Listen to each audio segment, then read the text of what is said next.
committee's report and the legislation that will go along with that. Okay. That would be good. I'll try to set something up with Peggy. This crazy Zoom world. I hate it. But I I'm do glad too. we're doing it the next couple of weeks because I think it would be a little dicey to be in the State House. Yeah, I'm glad actually my committee stayed exactly the same. There's not one change. I'm That's good. very happy with that. You can just pick up where you left off. In my committee, I'm just trying to. Well, we're going to redo a lot of things. You learn from your mistakes. Well, I don't know if there were mistakes. There was a lot of bills that got lost due to COVID. So Yeah. we're going to try to reinstitute some of that. Well, I miss everyone.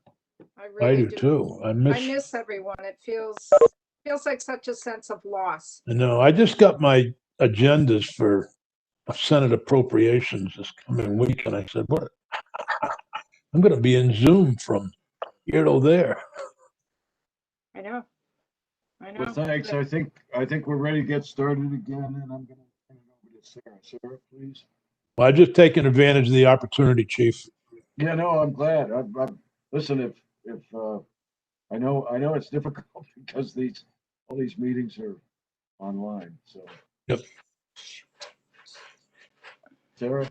Okay, great. Can everyone see my screen now that I'm the one screen sharing? Can someone also mute me? I can't mute me. Yes, Sarah, we can see your screen. Okay, thank you. So now we're on to the probation earned credit conversation here, and let's see. So just as a reminder, Act 148 tasks you all with evaluating the policy for people on probation earning 1 day of credit towards their suspended sentence for each day served in the community without a violation. And just before we launch into this, I want to remind you all of explicitly what's in statute around this. So you are to consider how to implement this policy without impacting probation term or suspended sentence length, whether credit should apply to both maximum and minimum suspended sentence, whether credit accrual equal to the imposed or statutory maximum term should result in discharge, whether misdemeanor probation term should be limited to 2 years, or if the court should have discretion to impose a longer sentence, and any additional options for early discharge from probation, including options modeled after Vermont's current midpoint review process. So this is what is in the section of Act 148. Just a reminder, in the conversations that we've been having, is the CSG team is really looking to you all to kind of provide guidance and decision-making around this. We recognize that this is a conversation that has been going on for many years prior to us coming in, and in that way is different than how the normal kind of CSG Justice Center facilitated process goes. We're stepping into an ongoing conversation. It didn't come out of the data analysis that we did during phase 1 of our process. And because it's in statute now, we're helping you all facilitate this and discuss this through kind of our consensus-driven process.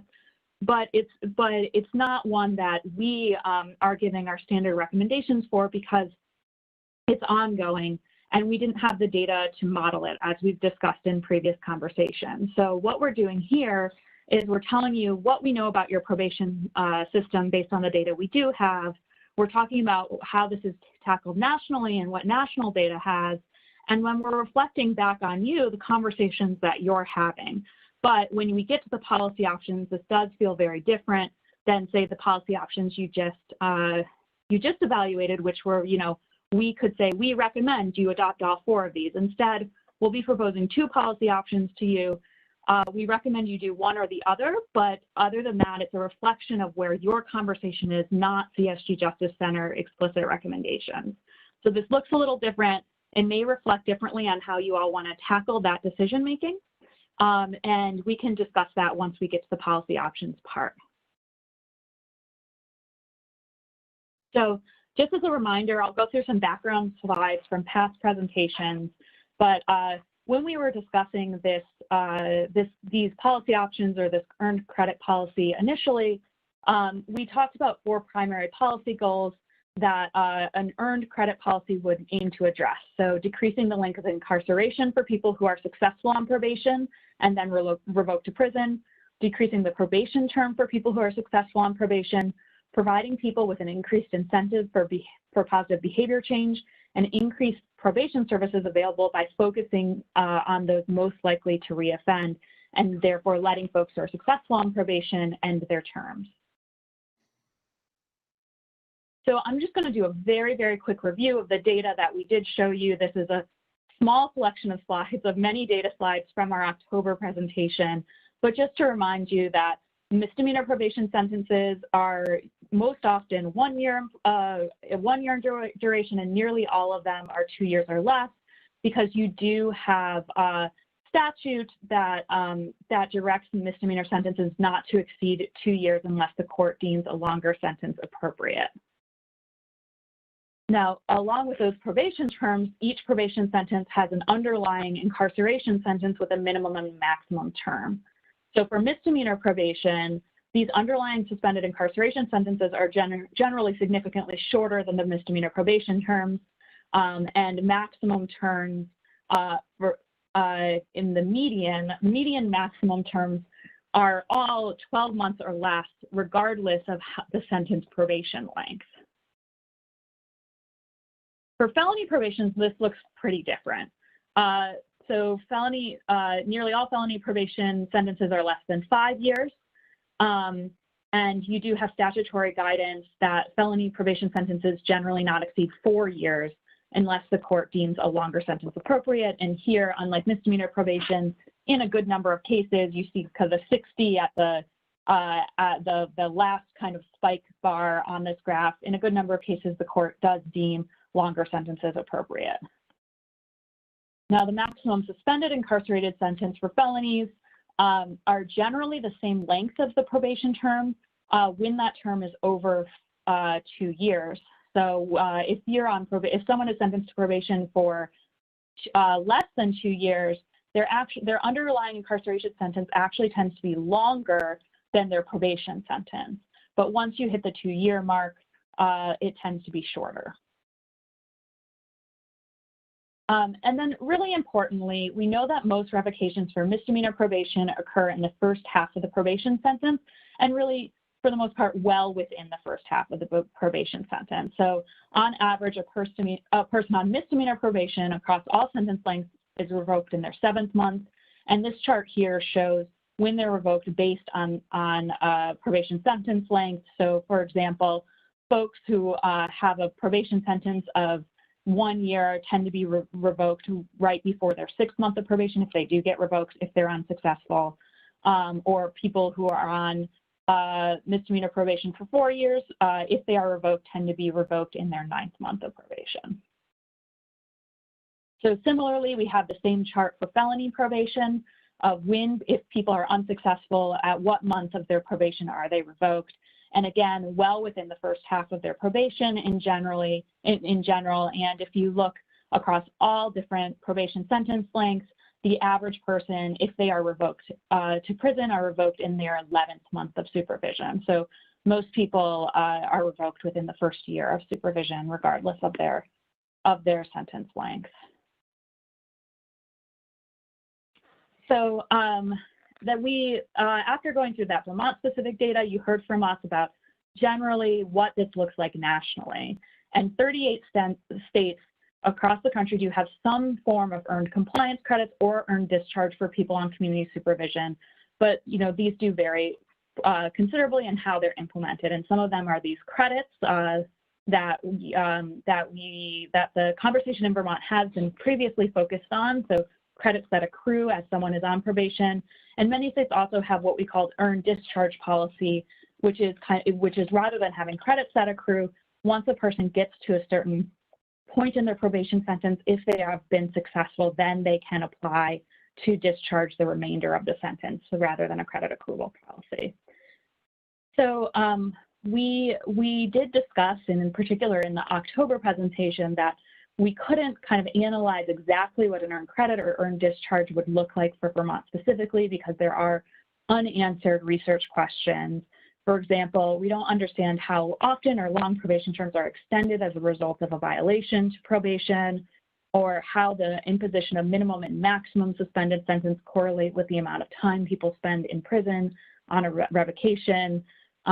We don't have data on the outcomes for people on probation who are revoked to prison and then placed on furlough or parole, which we know does happen to,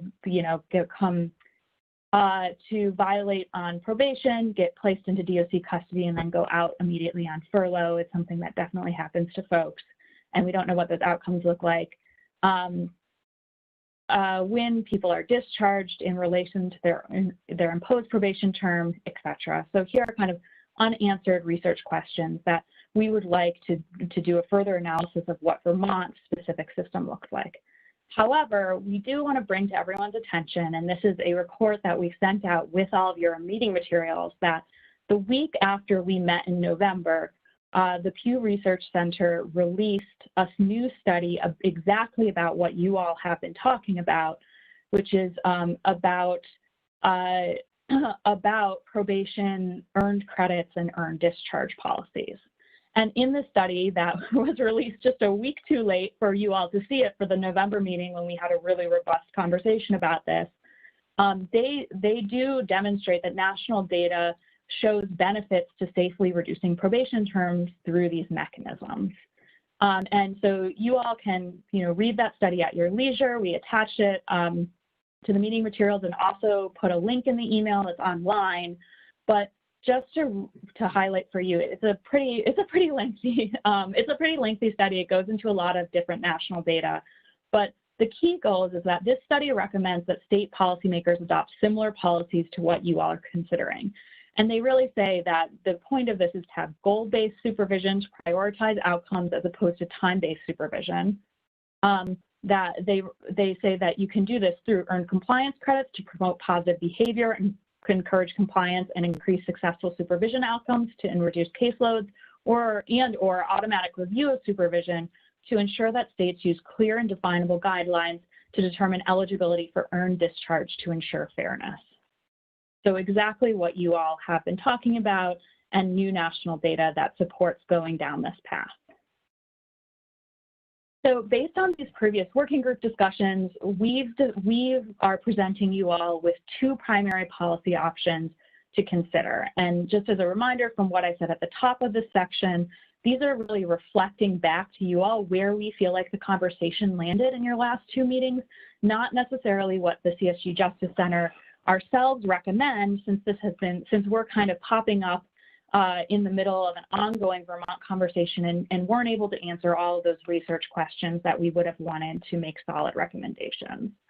So our first, and I should also say, unlike the behavioral health options, we do recommend you do one or the other of these two options, not do both at the same time. They go to the same policy. They're different mechanisms to get to the same policy goal in a lot of ways. So we hope that you'll consider one or the other, which I think makes this a little more complicated than what we've presented previously, either in this presentation or during phase one of this work that you looked at last year.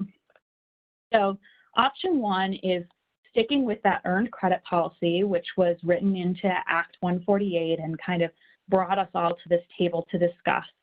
And where it felt like if you all wanted to adopt the probation earned credit policy, it felt like where consensus was going was applying it to the underlying minimum sentence and perhaps applying it to that underlying minimum sentence until there are only 15 or 30 days remaining to ensure a minimum term of incarceration is available for revocation if needed. So that was the consensus-driven approach to address some concerns from working group members. Option two really reflects where it felt like the conversation was going at the end of the November meeting. So it's different. It's not adopting an earned credit policy, but rather moving towards that earned discharge policy that folks were discussing in the meeting in November, and relying on the midpoint review process, which is already in statute in Vermont. So a Vermont-specific mechanism that already exists, strengthening that. So for option two is to recommend that the legislature adopt modifications to Vermont's midpoint review process to make it more presumptive and encourage its use using the model of earned discharge policies from other states such as Montana, since we heard from some members that the Montana model seemed to make a lot of sense. So it's taking, we're talking about taking the best of Montana, the best of earned discharge policies of the other state, and putting it into a Vermont mode. So here, which we have as option 2 continued, are ways you can do this that we would recommend. If you look at the midpoint review statute that's already on the books, how would you modify it to do option 2? So one thing is to say you could modify that statutory language that from DOC may file a motion at the midpoint review to DOC shall file a motion. So make sure that, you know, and I think DOC will tell you that they are filing these motions as needed, which is great, but just make sure, you know, for posterity that this is something that happens at the folks midpoint probation point, despite even if leadership changes, et cetera. Taking the best of Montana, or, you know, the mechanism that made Montana so unique was requiring judges to grant a request for discharge unless they would determine that it's not in the best interest of the person on probation or would present an unreasonable risk of danger to the victim of the offense. So trying to make that mechanism more presumptive, saying, hey, and unless this is a really, really bad idea, colloquially, you really should do this to the judge. And then also set up additional opportunities for people who are not approved at their midpoint, at the midpoint of their sentence, to again be recommended for discharge later in their sentence. So if someone is not compliant at their midpoint, but later gets their act together, they should still have opportunities to go in front of the judge and get the remainder of their sentence discharged, and make sure that those opportunities are in statute so that it's not a kind of one chance or you, and if you lose it, you're done forever. So those are the policy options. And before I stop sharing my screen and have you all look to each other so you can discuss them, just wanted to remind everyone, you've seen this slide before, I think perhaps in every single one of our presentations, but the kind of the drumbeat that we're saying is that, you know, regardless of what you do with probation, you all need to continue to work on to address those supervision improvements to reduce technical violations. That was kind of what our phase 1 team was talking to you all about throughout 2019 into 2020, and what the drum that we're continuing to beat. And the great thing is that, you know, DOC is working on this. You'll hear from Monica Weaver later on in this meeting about how they're working on really improving supervision responses. And, you know, that earned discharge mechanism can be part of that. DOC is working to put the earned discharge into their incentive structure for people on probation or for people on all types of supervision, which is exactly what we want to see. But to that continuing, if you want to kind of continue to strengthen your probation, you have to strengthen the effectiveness of violation responses in a way that aligns with evidence-based practices, ensure people are receiving the services they need to be successful, and of course, increase those community-based resources for people on supervision with mental health and substance use needs. So yeah, with that, I'm going to stop screen sharing, and I hope you all will refer to your policy option document so that we can talk about these two policy options.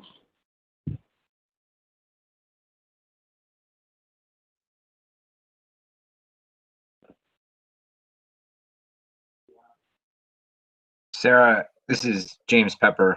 Or Chief Justice, is it all right if I ask a question? Oh, yeah, sure. In the Montana model, option 2, is discharge the only option, or is probation modification an option?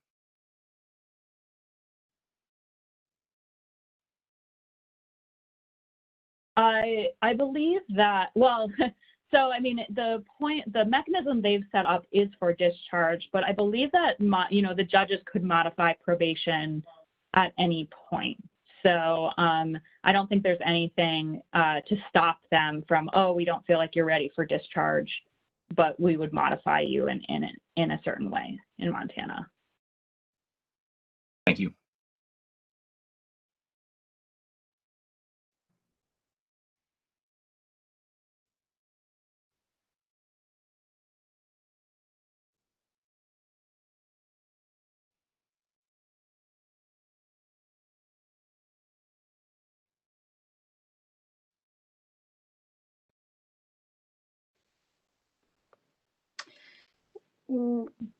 This is Representative Emmons. Just to get the discussion going, I would say, are you looking for a motion, Chief? Sure. I would make a motion that we recommend option 2. Do you want to add something as to why? I think it gives us a little bit more I think because we already have a mechanism in place for the review, let's see if we can strengthen that. And it may give us more options along the way in terms of midpoint review of someone's probation. And the other thing that goes through my mind is probation is a contract, or it's with the courts. It's not with DOC. So it's almost like the court should almost make the decisions, but I'm not tied to that. But that's just what's going through my mind at this point. But for the sake of moving the conversation along, I would move that we accept option 2. I'll second that.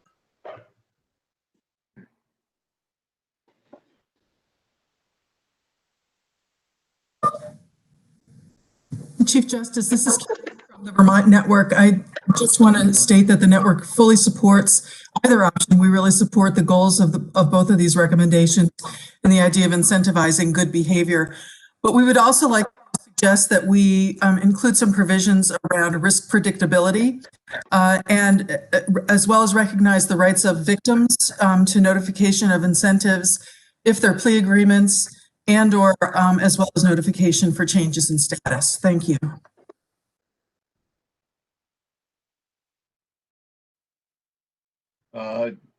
Julie Scribner.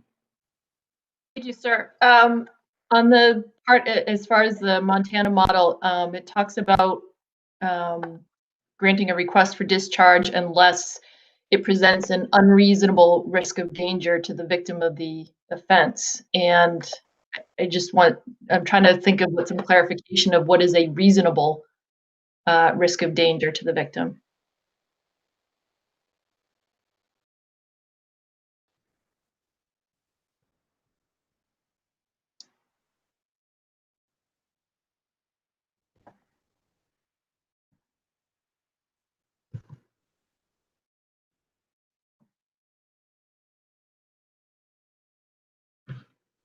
Sarah.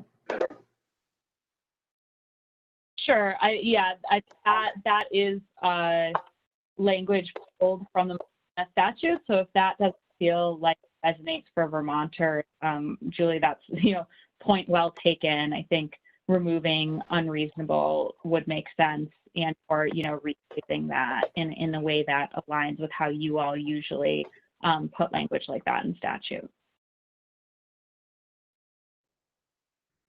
Thank you.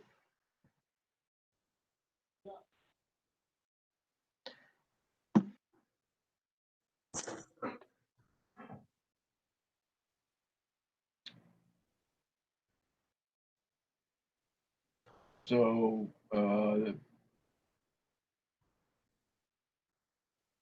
any other, how do folks feel about this? Chief. Yeah. Senator Sears has his hand up. Yeah. Chief, I just want to make, we're going to introduce legislation based on this recommendation. Obviously, with any legislation, it'll have a full review of all of these issues. I think we're more or less voting on the concept of having the midpoint review become more of an option, perhaps similar to what goes on in the juvenile system now, where you have periodic reviews, should a child remain in custody or not. And I think that's important that this be viewed in that way. All the indications are that at some point, people who are on probation, it doesn't do much good to keep them on further if they're doing well. So that I see this as a sense of the committee of this working group, but it would be fully vetted with all the different players within the system before it became law. Okay, Just want thanks. to Thank you, clarify Senator. that. Any other comments? Hi, So this is it's, Paul. yeah. Sorry. Go ahead. Hi, this is Falco Schilling from the ACLU, and I want to echo what Karen said in that we actually support both these options and don't see them as mutually exclusive. So, we have no problems with going forward option 2, but also just want to express our support for option 1, though understand that the options within option 1 might be mutually exclusive, but would support both option 1 and option 2. So just wanted to share that perspective. Okay, thank you. So the choice on the table is to accept option 2 as a recommendation included in the report this week. Is there any opposition to that? All right, hearing none, then it's approved.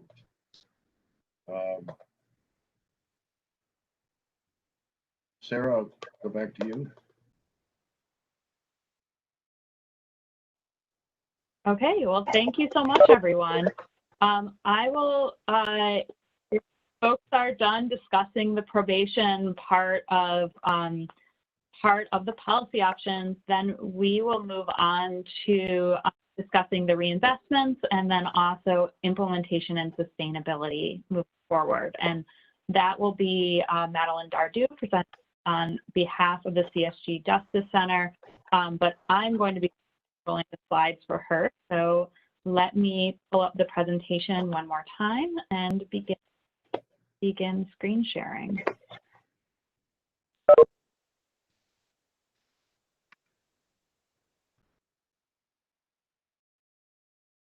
Thanks, Sarah. And if she's pulling that up, so Madeline Dardo, I'm a policy analyst with the Justice Center, part of Team Vermont. And as Sarah mentioned previously, as we move in to talk about reinvestment, we are switching gears a little bit. The working group isn't required to make recommendations for reinvestment until actually your 2022 report. However, we did really want to touch briefly on the reinvestment options that we presented in November. As you all continue, as you're thinking about continuing to implement the policy reforms in Act 148, and then also consider additional policy and practice changes. We do just want to continue to emphasize how really important it is to continue to invest in community-based resources so that you can maximize your justice reinvestment outcomes. That being said, I do think we would be remiss if we didn't also recognize that this is likely going to be a really challenging budget cycle. That doesn't make these investments less important, but what it does mean is that it could be much harder to make them happen. And so we do want to make sure that we acknowledge that reality as we move into the reinvestment portion of our presentation.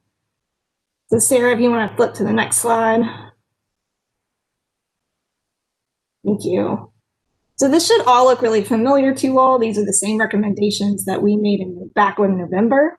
So looking at the first recommendation for fiscal year 2021, this recommendation is for reinvestment of any out-of-state bed savings to be directed toward domestic violence intervention programming, and that's through the Vermont Council on Domestic Violence. And looking at fiscal year 2022, these are for both reinvestment funding recommendations as well as upfront funding recommendations. And we have 5 areas of investment that we highlight here. The first is $200,000 to maintain those fiscal year 2021 investments in domestic violence programming. The second is $400,000 to target gaps in mental health and substance use services for people on supervision. And this will be funding that we were directed toward the Department of Mental Health and ADAP to kind of bolster existing programming across the state. We can go on to the next one. So then our third option here is $300,000 to strengthen transitional housing options and efficacy. The DOC has been doing some really fantastic work on a new RFP for the transitional housing providers. And so some of these options is just continue to kind of support that work first and providing training to increase provider adherence to best practices for folks that are selected through that RFP process.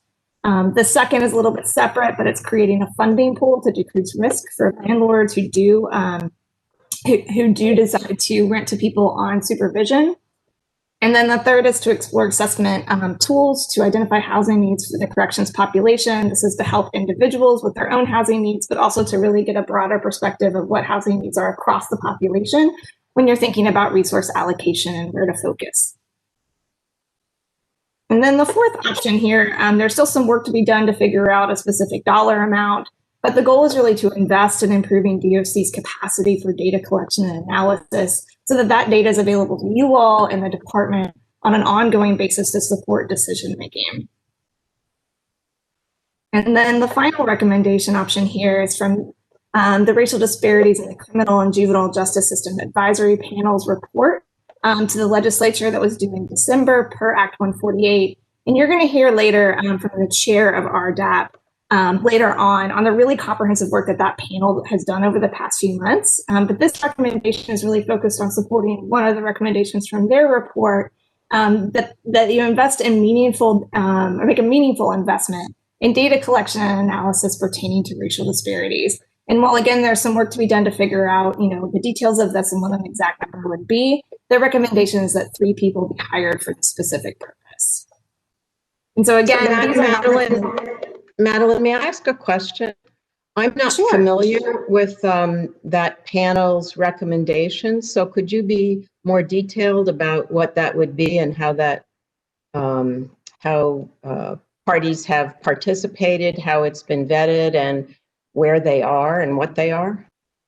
Sure. And I know our colleagues, my colleagues Sarah and Loretta are going to be able to flesh this out a little bit more, but I would also say that Dr. Longo will also be talking about this a little bit more later on in the presentation, but I don't know, Sarah, if there's anything you want to add right now to provide some context for this recommendation. Sure. What I can say really quickly is that, as part of Act 148, Section 19, the RDAP was directed to look into kind of cross-system data analysis across the criminal justice system, specifically around understanding racial disparities across the system. And they met a lot.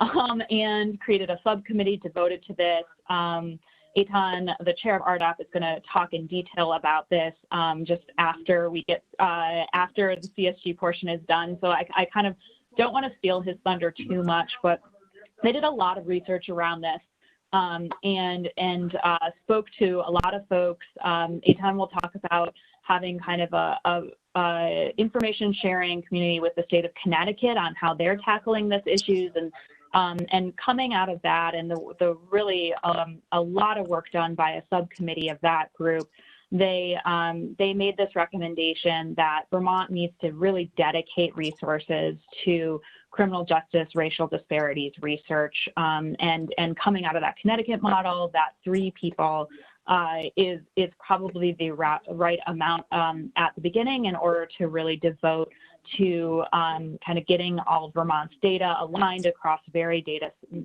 data systems, connecting it, and starting to be able to get actionable research and analysis out of it. So, Pat, I know that maybe that's not as much detail as you were hoping for, but I also don't want to kind of steal Eitan's thunder. So I will leave it there for now. Unless you have any specific questions. And then, of course, Eitan is on the, I want to say on the phone, but we're not exactly on the phone, but Eitan is here as well. And so you can also ask him specific questions. I'll defer till later. Obviously, I won't be voting on anything I don't know anything about. Well, yeah, and just to remind folks, we're not saying we're not asking you all to vote on this reinvestment. We just wanted to make sure you understood CSG Justice Center's recommendations of if money becomes available, where kind of the where we think Vermont should be investing first to support justice reinvestment policies. Yeah.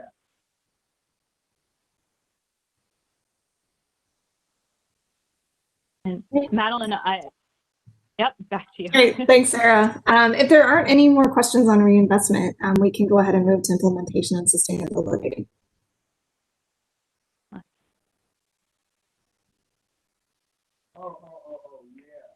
All right. And moving on. So for the final portion of our presentation, we'd like to talk with you all a little bit about implementation and what technical assistance from the Justice Center is going to look like over the next year, as well as kind of next steps for this group following your report to the legislature.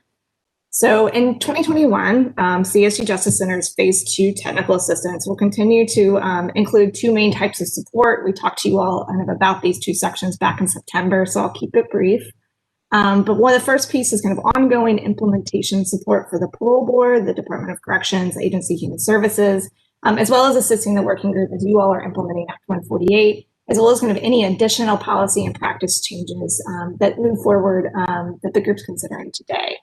So this support will begin to actually decrease throughout 2021, with our work in Vermont unfortunately ending in December of 2021. And just a note here, and we'll talk about this more in just a little bit, but Vermont is required to continue to provide data to the Justice Center 2 years after this December end date. As part of a Bureau of Justice Assistance state monitoring requirement. And again, we'll talk about that in just a minute.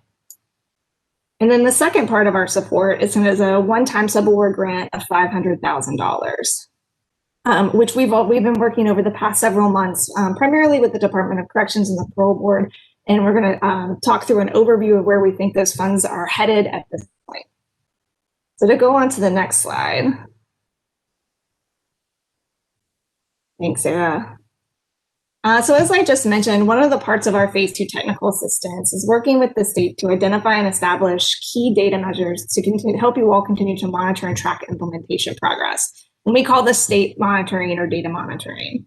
So the data measures in each state are really tailored to the policies that you all pass, and, as well as the state's data capacity. So we are in the process of working with the Department of Corrections and the Parole Board on a draft to propose focused on the reforms that were in Act 148. So this includes presumptive parole, as well as looking at positive and negative reinforcements, and also just some general tracking of the incarcerated and supervised population trends over time. So this data is shared with the Justice Center, as I mentioned, for 2 years after our assistance ends. And it really allows us to do some kind of long-term analysis of justice reinvestment outcomes. But it's also something that we really want to make sure we emphasize is really useful to the state and you all, oversight groups like yourselves, to understand and monitor how implementation is going, and then also what tweaks you may or may not need to achieve the intended outcomes of your policies. And so at future meetings, we hope to be able to share these with you all, and so you can see what's included in Vermont's data monitoring reports and how that might be kind of useful to your working group process as you move forward. So the next slide, please. And so the other piece that we talked to you all previously about is Vermont's $500,000 subaward grant. So just to jog your memory, this funding can be applied for in two application processes, Category 1 or Category 2, depending on the timing and the content of that application. Applications are required to be collaborative. They can't kind of come from one specific part of implementation, and they should be really focused on building capacity for effective implementation across the board. Applications are generally due to the Bureau of Justice Assistance 6 months after a state is approved for Phase 2 assistance.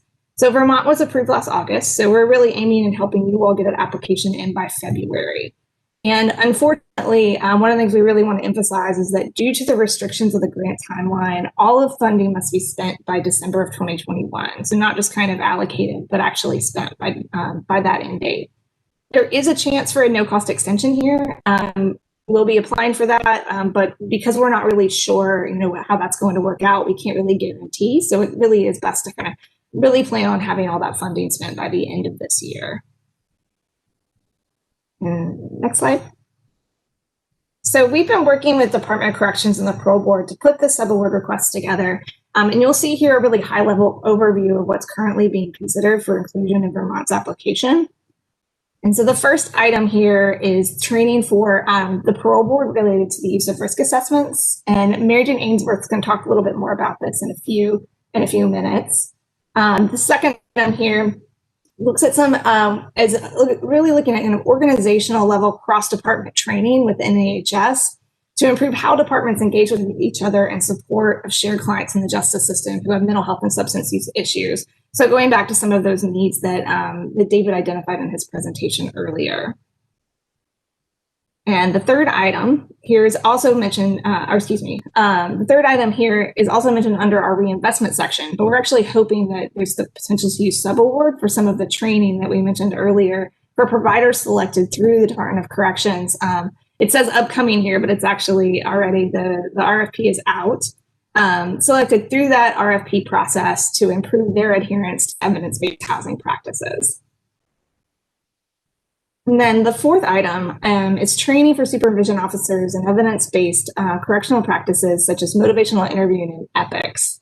The Department of Corrections is already actually engaged in ethics, but this could be an opportunity to fund refreshers or train the trainer sessions. And then the fifth item goes back to speaking to some of the issues that David again spoke about earlier regarding inconsistent knowledge around working with people who are justice involved with substance use and mental health issues. And it's to really look at providing training for supervision officers on mental health and substance use needs and how to engage with folks who have these needs. And then conversely, looking at training for community providers on how to work with people who are justice involved, such as increasing their understanding of criminogenic risk and need principles and what these really mean in action when you're working with this population. And then lastly, we continue to have conversations on how subaward funding can assist Vermont in improving data collection and analysis. So this could be an opportunity to use subaward funds to pay for data system improvements, including a new module in DOC's offender management system to track positive reinforcements. And you'll notice down here at the bottom in blue that we estimate that all of this adds up to around between $150,000 to $200,000. And we're still in the process of really of kind of pricing all of this out, but we do estimate that currently there's about $300,000 to $350,000 that isn't really spoken for at this point. And so we're going to continue to work with the Department of Corrections, the parole board, folks at AHS, and others to identify needs that this funding could assist with. And we recognize, December 2021 is a tough deadline. There is a box around how this funding can be spent and when, but we do really want to support Vermont in making sure that there really isn't any money left on the table and that's available to support the implementation of Act 148, as well as any of the other policy or practice changes that come out of the second working group process. All right. And so finally, as we look forward to our support decreasing through 2021 and ending in December, we do recommend that the working group consider a couple of items in relationship to sustaining your work through 2022 and beyond. The first item recommended here is related to ongoing staff support.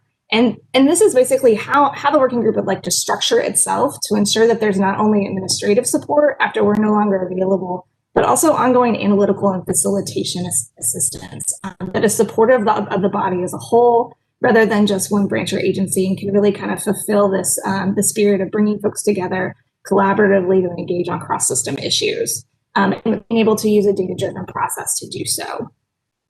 And then the second item here is just establishing a regular meeting schedule. You all have really been in a push over the last few months, meeting at once a month, and we don't really anticipate, at least from our perspective, that you'll need to meet quite nearly as often in the future. But it would be good to think about, what a meeting schedule needs to look like so that you can continue to monitor implementation as well as complete any of the other tasks that are on your plate. And then the last option here is related to those remaining duties that the working group did not prioritize for your January report. So if you remember at the very back in the beginning, we had a long list of duties per Act 148, and you all went through the process of really trying to figure out what do we have time to accomplish before January, and what maybe are we going to table until after that particular report.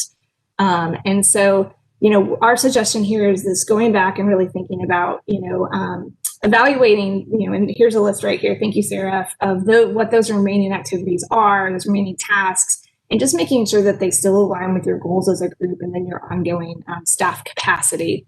So those remaining duties include studying the efficacy of use of probation as a presumptive sentencing structure for certain offenses, for which community-based programming could potentially lead to better outcomes. The second here is evaluating the policy of parole eligibility for older incarcerated adults who are not serving a sentence of life without parole and who have served a portion of their sentence, but not the minimum term. And then finally, the third is just a reminder that you all do have an additional report to the legislature due January 15th of 2022 on any findings from your work on the above, also any kind of continuing work that you wanted to do based upon the tasks you prioritized for this January's report. And then any recommendations for legislative action. And just noting that the recommendations in 2022 do include options for reinvestment funding. So just want to note that, this sustainability conversation is really not a one-off conversation. We were really pleased that as we were talking to you all last week, we did see interest in continuing to keep the working groups moving forward. And we're really happy to engage in conversations about models we've seen be successful in other states, and what this could look like in the Vermont specific context, so that you all can continue to kind of come together, not just to monitor implementation of your current justice reinvestment policies, but also continue to look at data, analyze your data, and really understand your system from a collaborative cross-system perspective, and moving forward with any additional policy or practice reforms that you'd like to see in Vermont. So we're looking forward to have that conversation with you all. And I will turn that. Thank you, Sarah.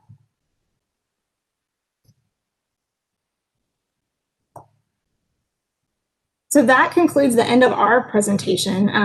Just want to open it up if folks have any either comments or questions related to reinvestment, sustainability, implementation.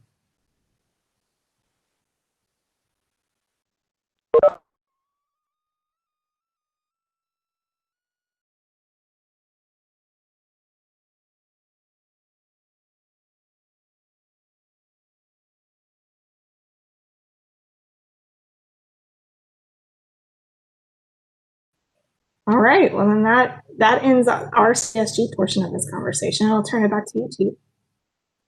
Thank you, Madeline. Thanks very much. Thank you for your presentation.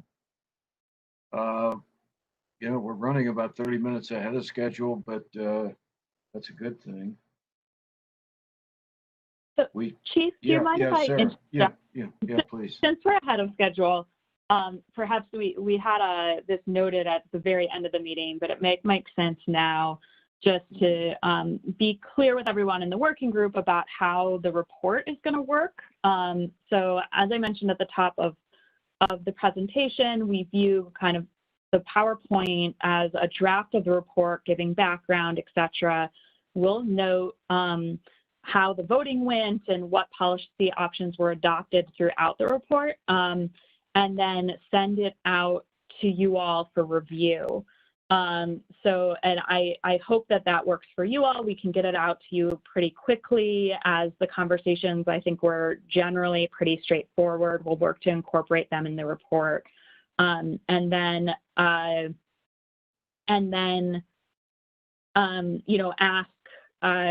we'll see, ask, and I just want to flag for you all that we'll ask you all to give us feedback or request edits by a certain timeline. It'll be a short turnaround. And if we don't hear from you, then we'll work with the chief to submit the report, as is. So just wanted to flag for everyone that there will be a draft of the report in your inbox. It will look a lot like this PowerPoint presentation, but we'll obviously have to reflect the conversations that were had today, and that we will keep going with the, if you object, let us know. If we don't hear from you, we'll take that as a sense that you're okay with the report being submitted, the draft of the report being submitted, that goes out to you early this week. And you think does that work? Sarah, just put some more specifics to it. You think the report will be in everyone's inbox by this time tomorrow, something like that? Yeah, I think something like that. I mean, yes. I think that we can get this out tomorrow. I don't know about 10:53 exactly tomorrow, but we will definitely try to get it out tomorrow. I do want to know, I know that there wasn't any comments on the reinvestment or sustainability sections, so we will include them kind of as they are, noting that these weren't, places to vote, but recommendations moving forward, unless anyone objects now. So I hope that I'm not wrongly taking kind of silence or lack of questions on those two sections of anyone not expecting to see them in the report. Our plan would be to include them. So this is, just wanted to note that if it refers to the report that I haven't read, and I don't know if when you were referring to those sections that included that, but I would have an issue about including a reference to a report that we haven't reviewed. Well, so Pat, the point is that the PowerPoint that we've just gone through basically is the report. So that it's not going to be a written, Word document report. It's going to be this PowerPoint, just updated to reflect the conversations. And then we hope that you all will be able to review it, of course, and are okay with it when we send it out. The only clarification I was making, I did have questions and comments about that one section because you said that there weren't any questions or comments about that area. So I assume that what we'll receive is this draft report, and then I guess we'll have opportunity to contribute to that. Yeah, I'm sorry, are you referring to the sustainability section? Is there something that we could discuss right now? That would be wonderful. I don't think it's good to use. Advisory panel. Yeah, the advisory panel. Yeah, right. Which we're going to hear about after the I'm break. sorry. Yeah, RDAP report. Yeah. So, right, about the reinvestment recommendation. Yeah, so the RDAP report has already been submitted to the legislature. It was due December 1st. It was attached with your meeting materials as well. And Eitan will walk us through it later. Well, he's actually next on the agenda, although we thought we wouldn't be getting there for longer. So, yeah. I understand now. Thanks. Sorry about that, Pat. Thank you. Okay. Anybody else have any questions or comments for Sarah or Madeline or David? Or Loretta? So why don't we take 15 minutes and plan to come back at 11:15? Sarah, does that sound okay? Yeah, 11:15 sounds good. And then next, and just so you all know, when you come back, it will be we'll be diving into RDAP's report as per Section 19 of Section Act 148, and then you'll be hearing from DOC and the parole board on their implementation work. Okay, thanks everybody. Thanks very much. Let's reconvene at 11:15. Thank you.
Okay, Sarah.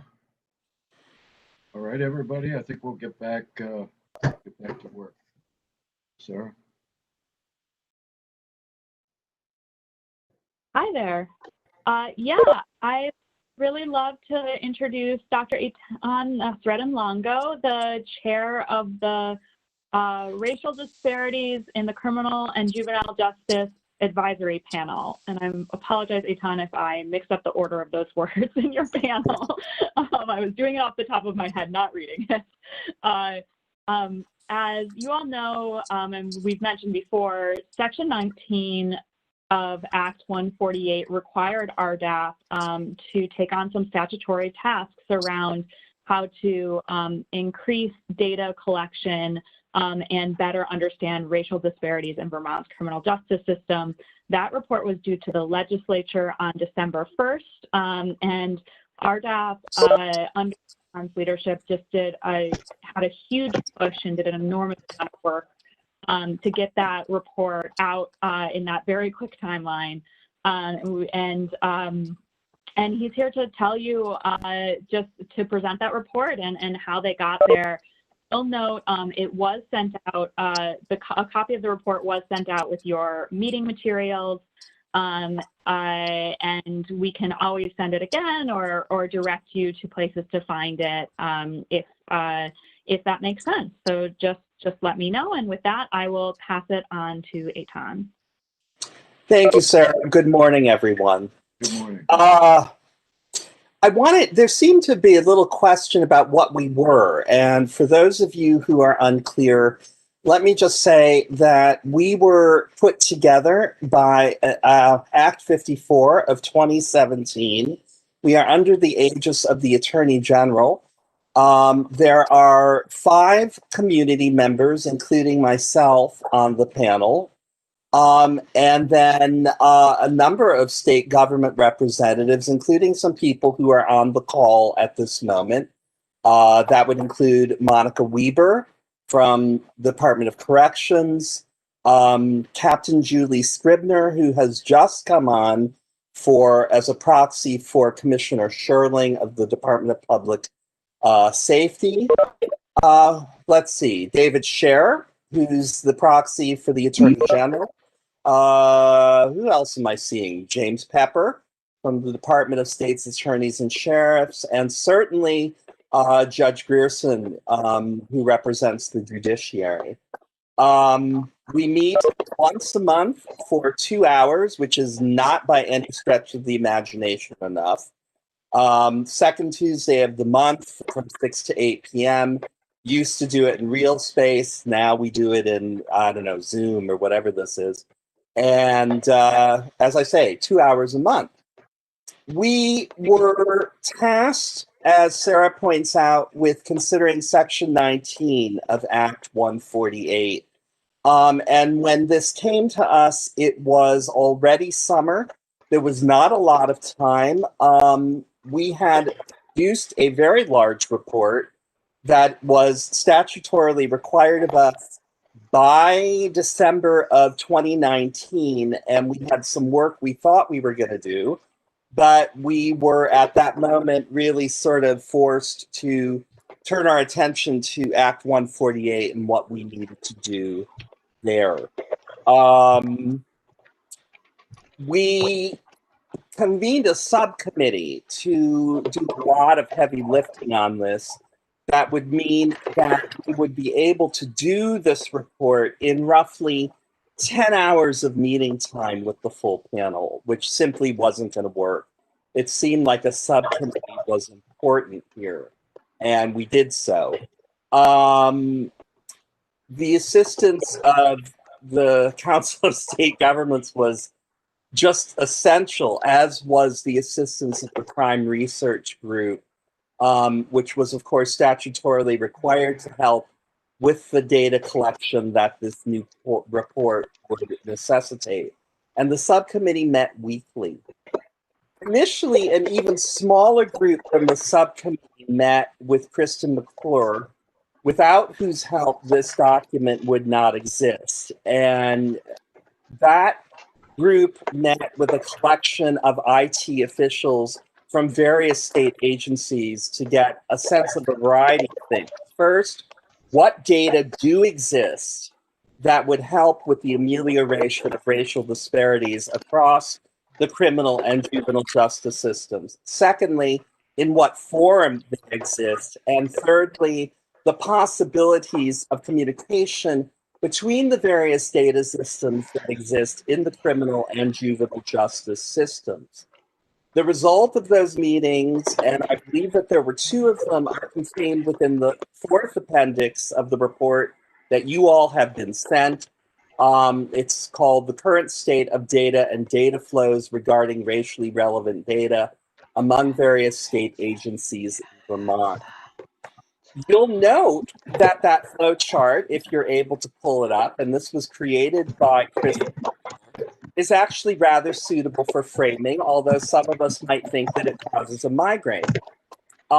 It shows the rather tangled web that are the data flows regarding racially relevant data across various state agencies.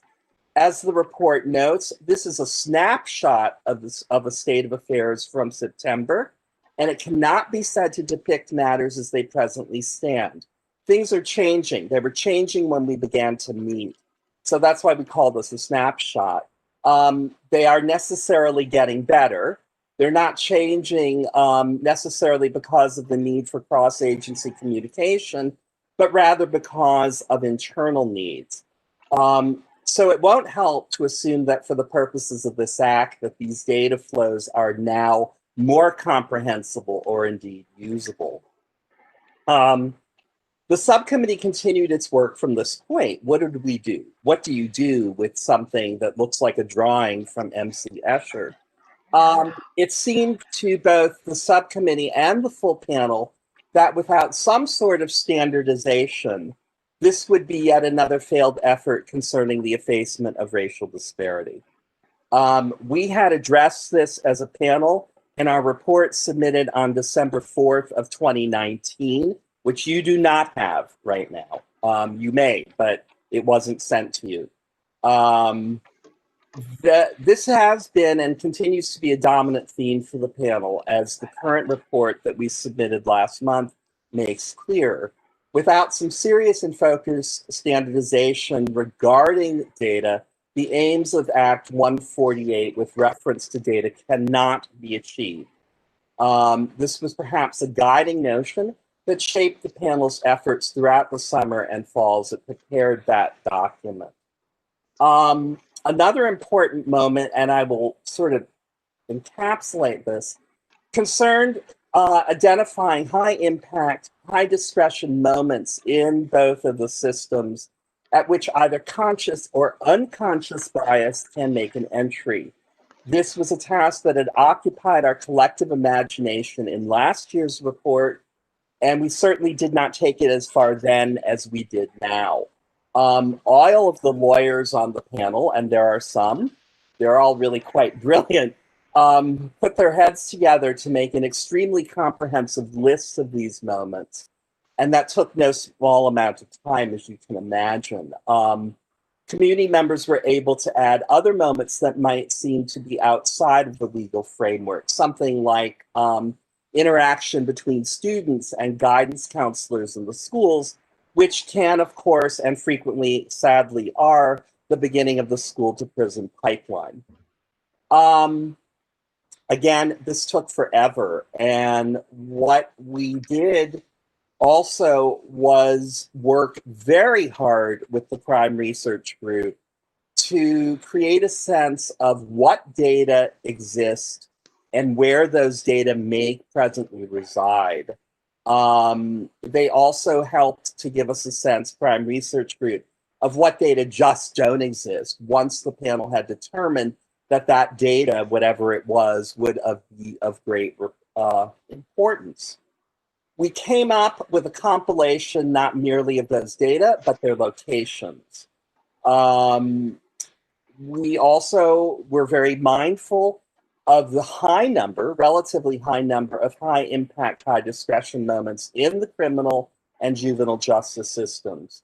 We were mindful of what we perceived as perhaps the relative impossibility of getting to all of those moments in one fell swoop. We then set our minds to prioritizing these moments to the best of our abilities, and you have that. You have in the report a prioritized list of these moments and the racially relevant data that concern them. You also have a broader list of these moments. We believe all of them to be of great concern. All of them need attention and focus. But we hope, the moments that we believe to have the greatest priority and what data do and do not exist concerning those moments.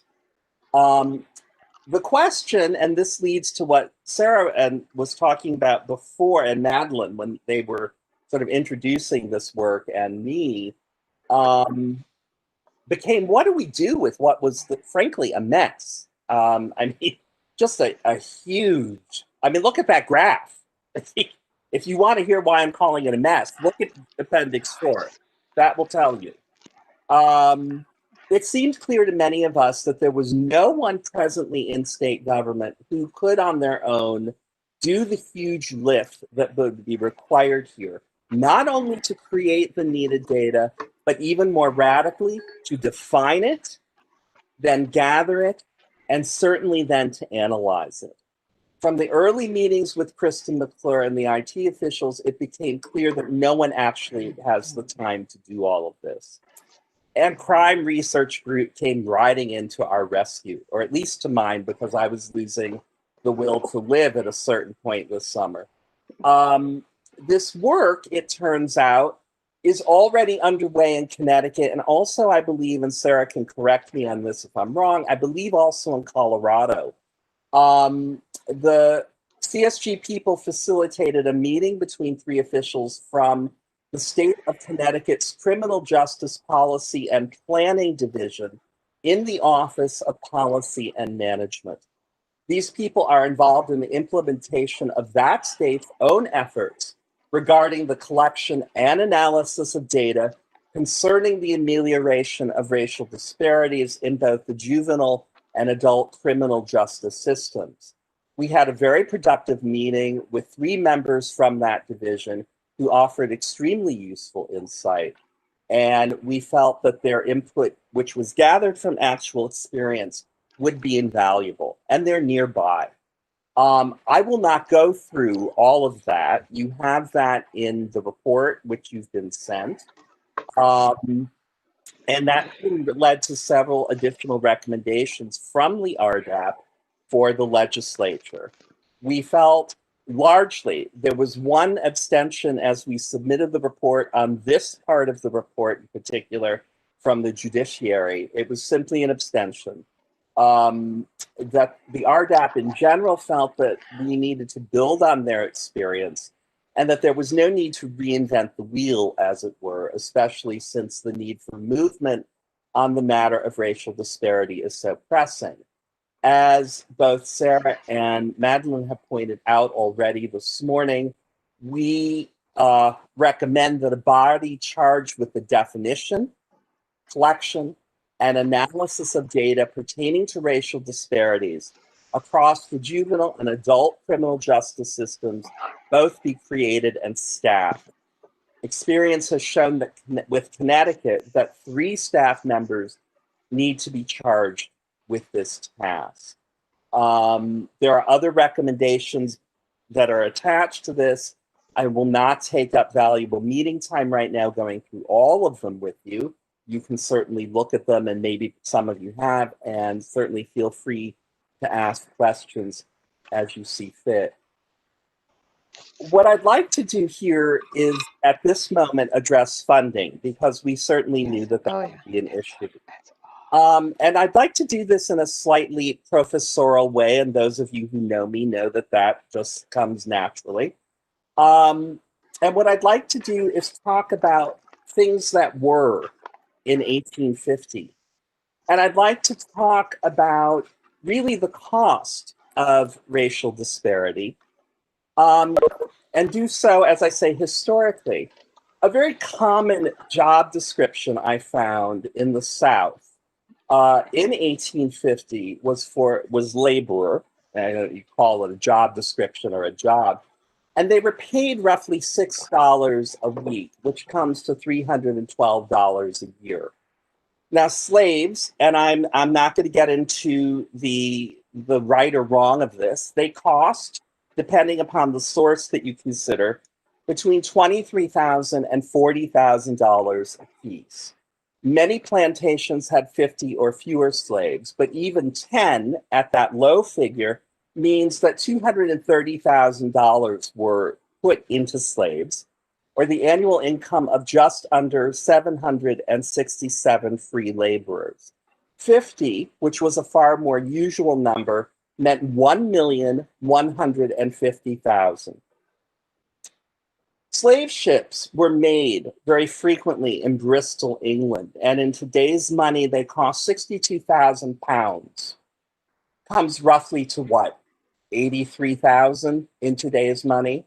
Again, that would be the annual salary of what? 277 roughly people in the US. None of these figures address the cost of feeding the slaves, who of course were only nominally people, feeding the slavers or the slavers' families, maintaining the ships, which of course had to be cleaned and refitted after the transport of slaves to transport goods then, such as cotton or sugar, back to Europe. The point that I'm making here is the outlay of capital, the dedication of capital to an economic system in which white supremacy plays such an extraordinary role. The resonances of this system are sadly not anachronistic today. There are huge sums of money that have gone into the perpetuation of racial discrimination. And one can profitably ask, I believe, what it costs to support the repressive efforts that went into Reconstruction and Jim Crow. None of this was free. To undo this is also not free. It's not simply a matter of not buying slaves or buying slave ships, as we all know. If it were, there'd be no need for this meeting.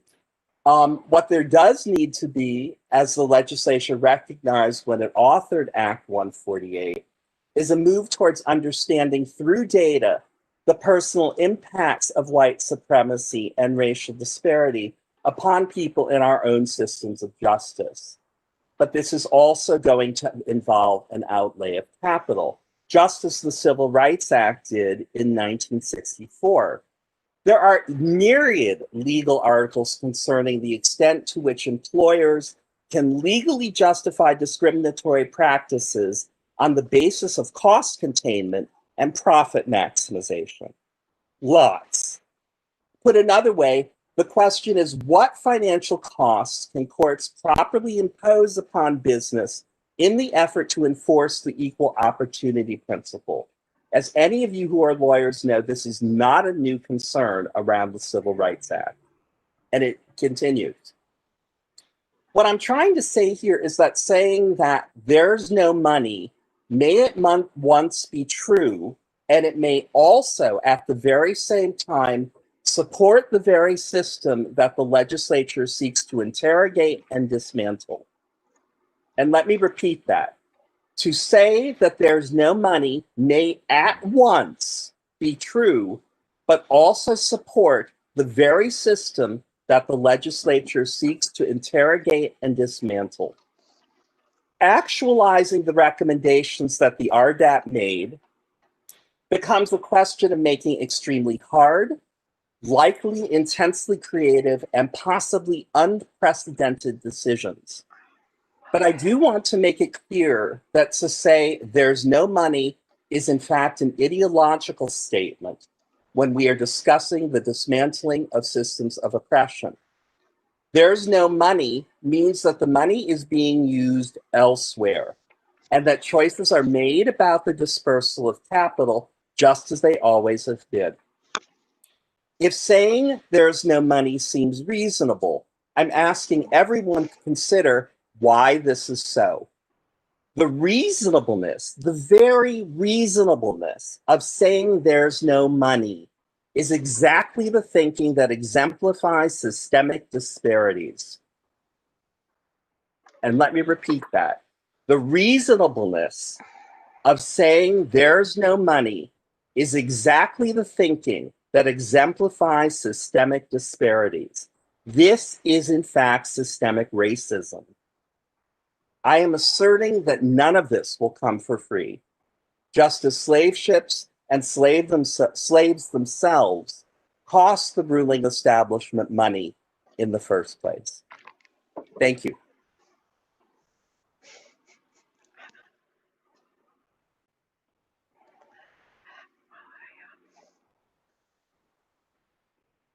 I guess questions. I thought somebody else would say that. Thank you, Dr. Anton. Anybody You're have welcome. any questions? Anyone have questions? Comments? Just speak up, please. Yeah, Chief, this is Judge Grierson again. As Aton noted, I'm part of the RDAP group and was involved with the subcommittee looking at this work. And I did abstain on behalf of the judiciary, just so that it's in the report, as Aton noted. But essentially, it was because I agree the work that's outlined in that report needs to be done. There's no question about that.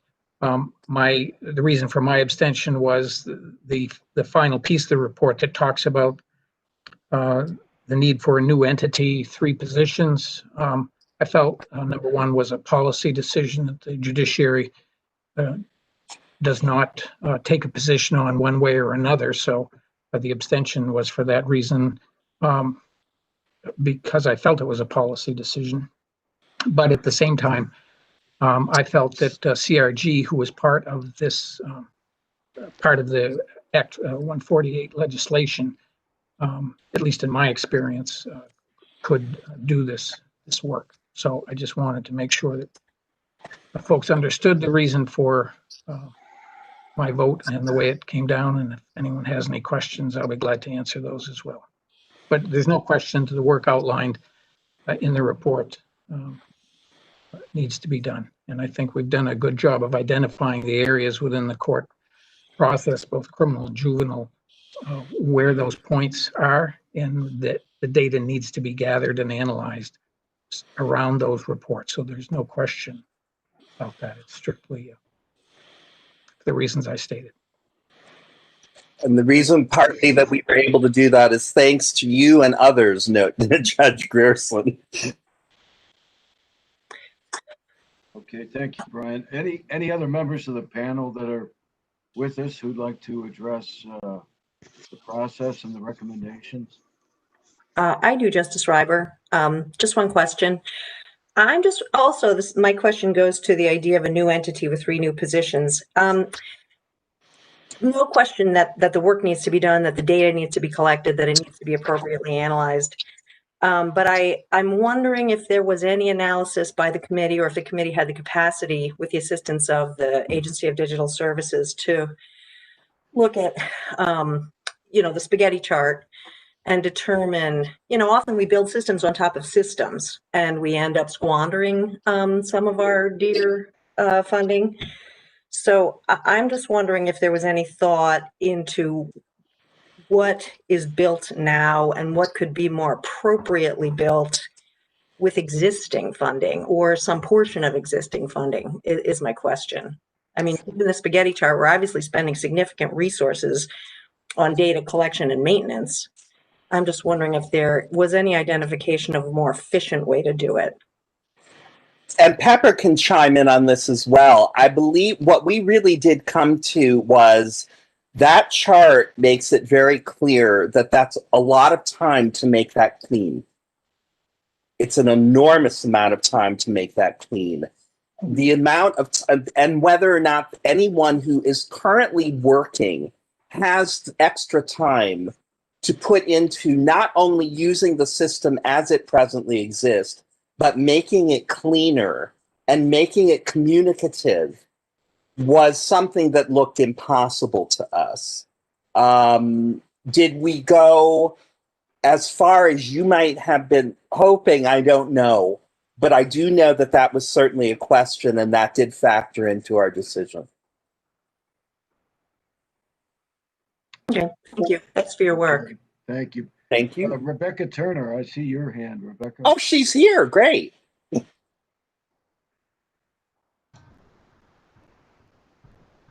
Hello, can you hear me? Yes. Oh, thank you, Chief. Hello, Eitan. I just wanted to jump in and say yes, that the subcommittee did look into uh, other resources available that were potential partners in helping it with this data collection project, because we all recognized how big this could be to be useful.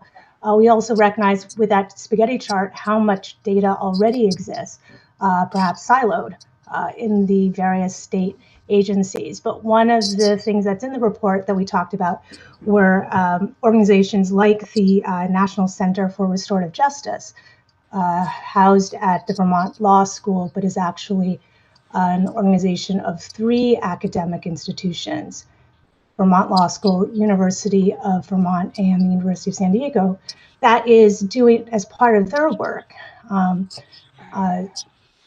some data collection analysis. Again, we realize that in terms of seeking and ensuring efficiencies with the investment in this kind of project, that we could pull in both locally, but also, as Eitan talked about, look to states who are ahead of us on this, Connecticut in particular, not only to see what their model is in terms of how they decided to staff it with 3 people in this independent organization, but we also listen to them talk about how they got to that point. Other states have used sort of this initial consulting groups to kind of come in and help us map, so there are things out there, and we have put them to the extent we could in that report, Eitan. I think it's in one of the appendices. Yes. I can't remember which one, but yes, it's in the appendices. And that's all. Thank you. Okay, thank you, Rebecca. How about other questions or comments from members of the working group or from panel members with Dr. Eitan, who may be joining us, who have something they want to add? Anyone? I have a question for Eitan that I know the answer to, but I think it would be helpful to hear from you, Eitan, which is that when we've been kind of talking to a lot of folks about the CSG's recommendations to support RDAP's recommendations, we've gotten the question a few times of, well, how much money are you talking about? You didn't put a number amount on here. And I know that was really intentional. That was an intentional decision by RDAP. And I wonder if you could think through that here on not putting a number value or, a specific numbered value on, what you think fulfilling your recommendations might cost. Because I think one of the big reasons that is coming to me, and Rebecca and Pepper and everybody, feel free to join in because my memory is what it is. We need experts. We really need experts to do this. Nobody's an expert here. And we had a moment on the RDAP where we were all getting lost in the weeds and talking about data and stuff. And the professor and me started rebelling. I can't stand being in a classroom when it becomes pooled ignorance, when we're all sitting there, including the teacher, and nobody knows what the hell we're talking about. It drives me nuts. It's one of those moments where I start screaming, go, everyone shut up and go read a book. And this was sort of where we were getting on the RDAP was, we don't know what we're talking about. Nobody on that panel is a data expert. The point of this, one of the points of needing this body was, we need experts. And not simply data experts, it's people who do this particular subspecialty. And that may cost, again, how much does that cost? I'm not a data expert. I don't know.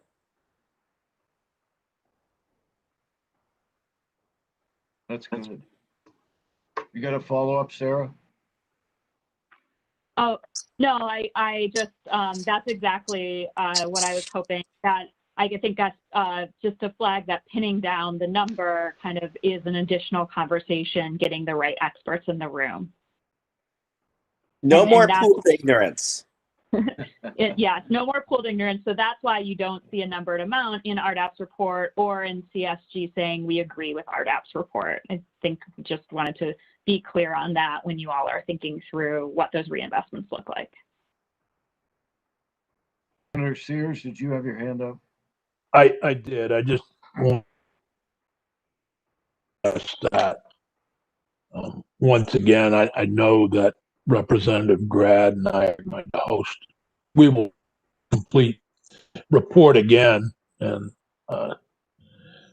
Hayton's going to be sick of giving out this report, but it would be helpful for us, I guess, is to learn a little bit more about Connecticut and who we could contact there. Would the Justice Center help our legislative committees in looking at how to do this?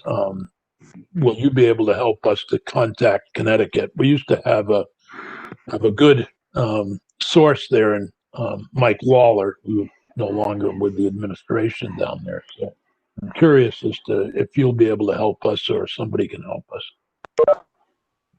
Yeah, I can jump in.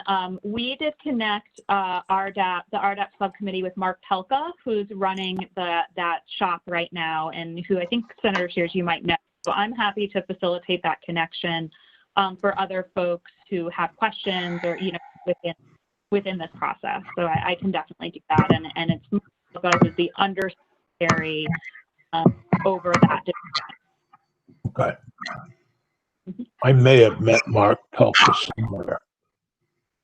He's in all disclosure, he worked for the CSG Justice Officers, so it's an easy. Yes, that's why I met him. Okay. Yeah, it's an easy connection to facilitate. He's since moved on to running this agency within the state of Connecticut. Okay, so but that would be extremely helpful. I think we can, rather than trying to reinvent the wheel. Okay, well, thank you, Dr. Ayton, and thanks to your panel for an important report. Appreciate you. You're welcome. They're amazing people to work with. Thank you, sir. Okay, I'm going to turn now to Monica Weaver. Monica, you're going to give us an update, a DOC update, please.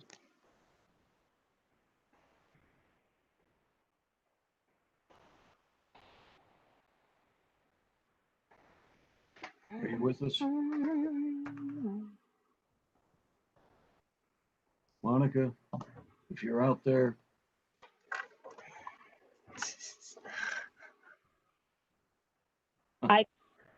Monica, we can see you, but we haven't heard you yet. Oh, wait, no, maybe that was it.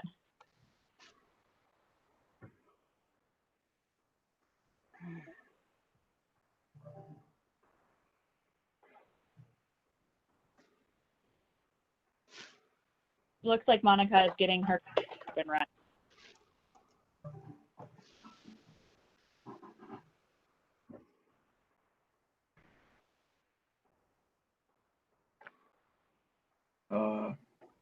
Well, Monica, are you having trouble connecting? Yeah. While she's getting connected, I see Karen Gannett has added in the chat function. I think it's important to mention that we did some of the same work Connecticut did, and it's attached to the appendix of the RDAP report. So that's a good point. Monica, are you with us now, audio wise? Don't hear you.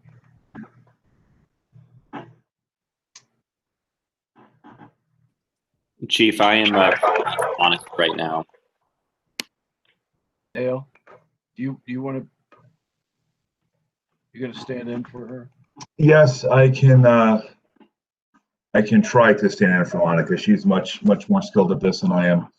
I'm going to try to share my screen. Well, maybe she's there now.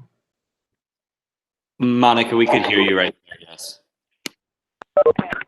I had to call in on my phone. I don't know what happened because Sarah and I had made this work earlier, so I apologize. WebEx is not my friend today. But if you can hear me, I'd be happy to share my screen. Is that where you were going?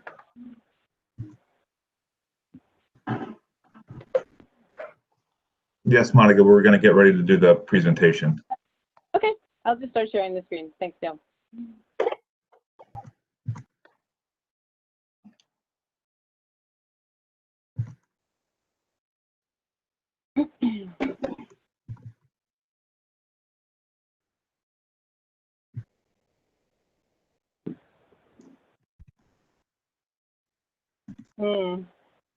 Sarah, I think you might have to share the presentation.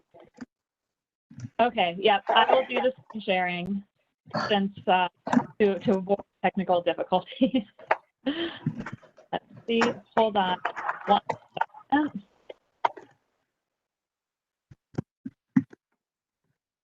Wait. Okay.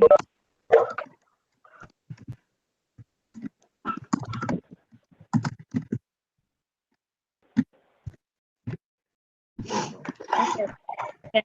Can everyone see this? Yes. Wonderful. Well, I can see it if that helps.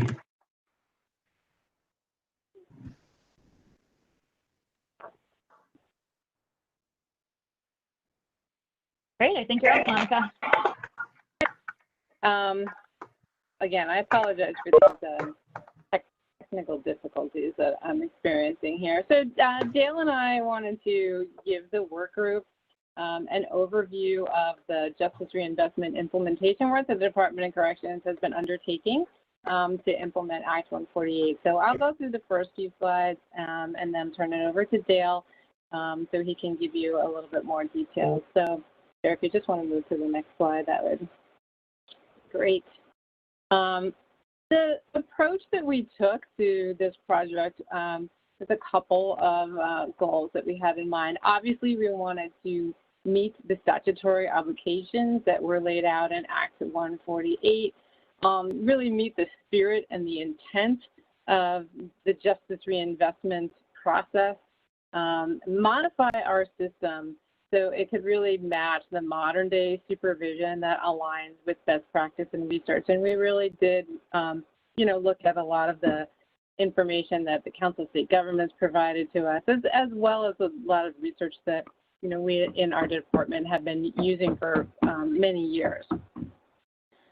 Certainly, we did a deeper dive into our current practices, really looking at the thinking behind why we did things the way we did them, and also noting that justice reinvestment really has a lot of ripple effects in terms of the other aspects of our system that might not have been really obviously identified when Act 148 was passed. You can move on to the next slide, Sarah.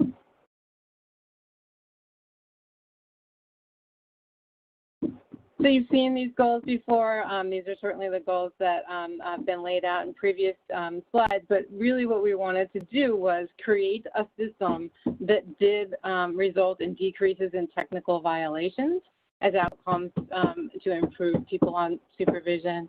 We wanted to decrease returns to prison for people on community supervision, really look at the consistency in the use of our sanctions, increasing the use of parole supervision, and obviously we've talked a lot about data, and so increasing our data capacity. And next slide would be great. So in order to achieve all of this, we really organized a pretty extensive project management system. We started internally in June, and we had a pretty large meeting of our team, which identified business leads for each one of the content areas that were outlined in Act 148. So obviously there was presumptive parole, community supervision, and within community supervision, we had to take a close look at a number of the sub areas like the supervision conditions, sanctions, our reentry process, our case staffing determination process. And of course, we have earned good time as well. And another, not justice reinvestment necessarily related change, but the change in the law about absconding from furlough. So we called in our senior probation officers and senior parole officers, our facility caseworkers, our reentry officers, our victim services specialists. We called in our central office business leads with the expertise. And we had 3 sort of main meetings per week, and then multiple sub-content meetings in addition to those. And they were identified on like a lot of working out the details, but as well as looking at our offender management system and looking at what we needed to do to make sure OMS could support the work we were undertaking. In addition, we would have sort of larger group meetings to go over our progress. And we did invite and have the Council of State Governments working with us throughout the course of this, looking at our policies. They looked at the policy revisions. They provided feedback, provided best practices from other states. So it was a large project, and it continues, and we'll talk about that in a little bit. So I think I'm going to turn it over to Dale now. Yeah, thank you. So as Monica kind of indicated before, this was really a major redoing of community supervision in order to meet the goals of justice reinvestment. So there were a number of strategies and goals that we used to accomplish the goals.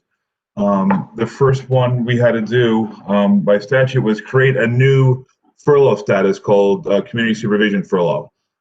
This is, when you talk about our standard furlough now, this is what it is. It replaced older versions of the furlough. The design of this furlough was to be more resemblant of a parole or probation type supervision, as opposed to a more strict or restrictive jail-based furlough.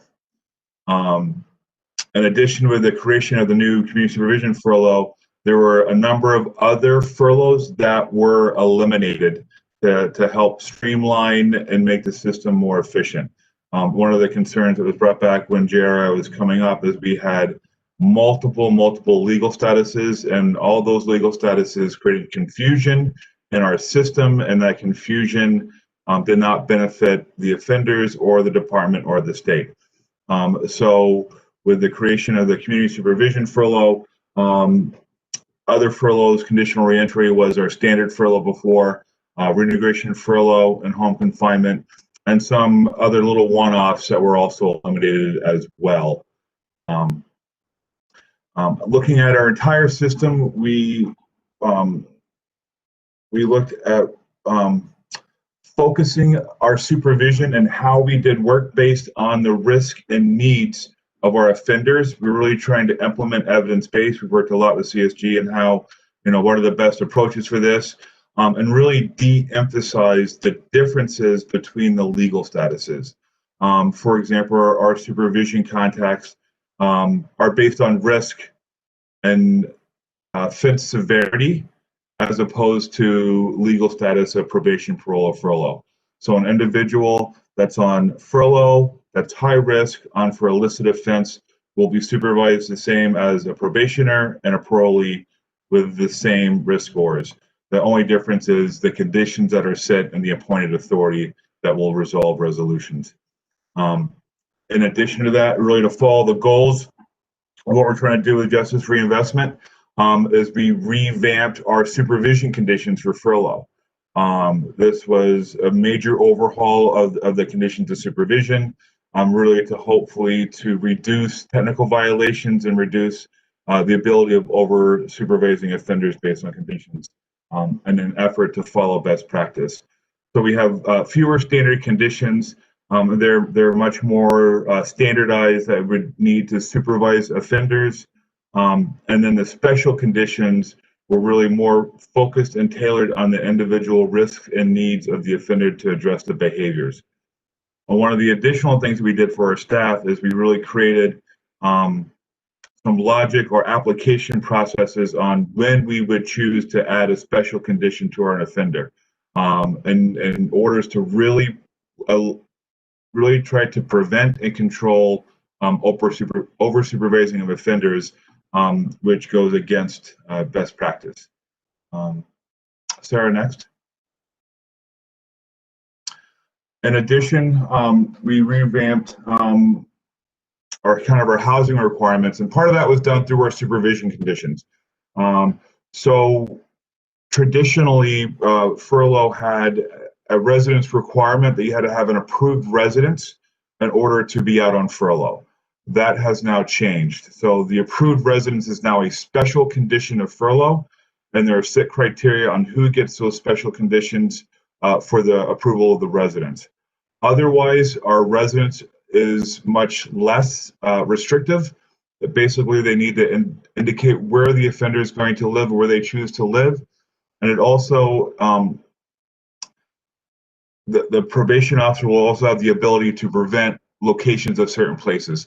For example, a sex offender could not live near a park if that was a risk and need of that offender. So we'd say you can't live within, so many feet of a park or school or something of that nature.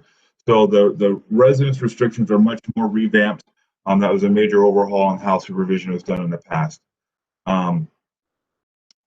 Driving, we allowed driving as a default. It used to be a default was no, and then you could earn driving privileges for a low population. Now it's the opposite, that driving is the default is approved, as long as they have a valid license and the requirements to drive. But we would only restrict driving if it was deemed a risk for the offender.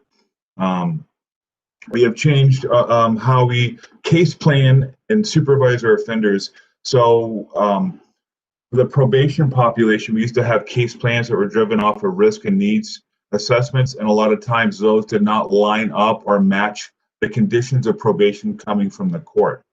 So we revamped how we set up supervision contracts for our probation population, so those contracts match the conditions of probation moving forward. So this is, kind of ties in well with that discussion about doing assessments for the probation population before conditions are set. So that's really just how those could really synergize to be very beneficial down the road. In addition, we've changed our low risk supervision. We used to have a supervision called response and telephone. We've basically created a new supervision called administrative supervision, which everyone is on telephone monitoring. This is to free up resources and really better benefits the offenders so they don't have to take time off to come into the office. These are for our low risk offenders where really interacting with the department is probably not in the best interest of their success. So this allows them to report in by telephone, still accomplish their requirements and conditions of supervision, and really allow the offender to maintain employment, not having to take time off to come into CSPO, and have better outcome chances. Sarah, next slide, please. So one of the major components that was addressed in JRI is really around violations and sanctioning. So one of the main goals was to reduce the number of technical violations resulting in a return to incarceration. So those were some of the big ones. And also we still have a duty and a responsibility to make sure we don't pose a risk to the public or to victim safety. So some of the things that we've done to accomplish this is we've eliminated all short-term sanctions. I do know David from CSG has mentioned on many times that short-term sanctions don't really give us any benefit, and they generally will create disruption and whatever positive influences an offender may have in the community by having someone be returned for a short sanction. We standardize and met some of the thresholds and requirement for 148 for the returns of incarcerations, which I'll explain in a little bit. In addition, previously before, as we updated our conditions of supervision to reduce over supervision resulting in violations. So it's really an overall approach. It's not just one component. It's really more global approach in how we provide supervision. Sarah, next screen, please. So violations, we broke down violations in two categories, right? One is the technical level of violation, and these are violations of conditions that don't really result in a public safety or a new criminal offense. And then we have risk level violations, and these are what we're considering. These are the violations that really pose a direct risk to an offender or to a victim or public safety. And this really takes into account specific criminogenic risks to help determine, the concern or the threat that an offender's behavior may pose to the public or to an individual. Sarah, next screen, please. So for technical violations, this really isn't rocket science. We've kind of broke it down into a graduated levels.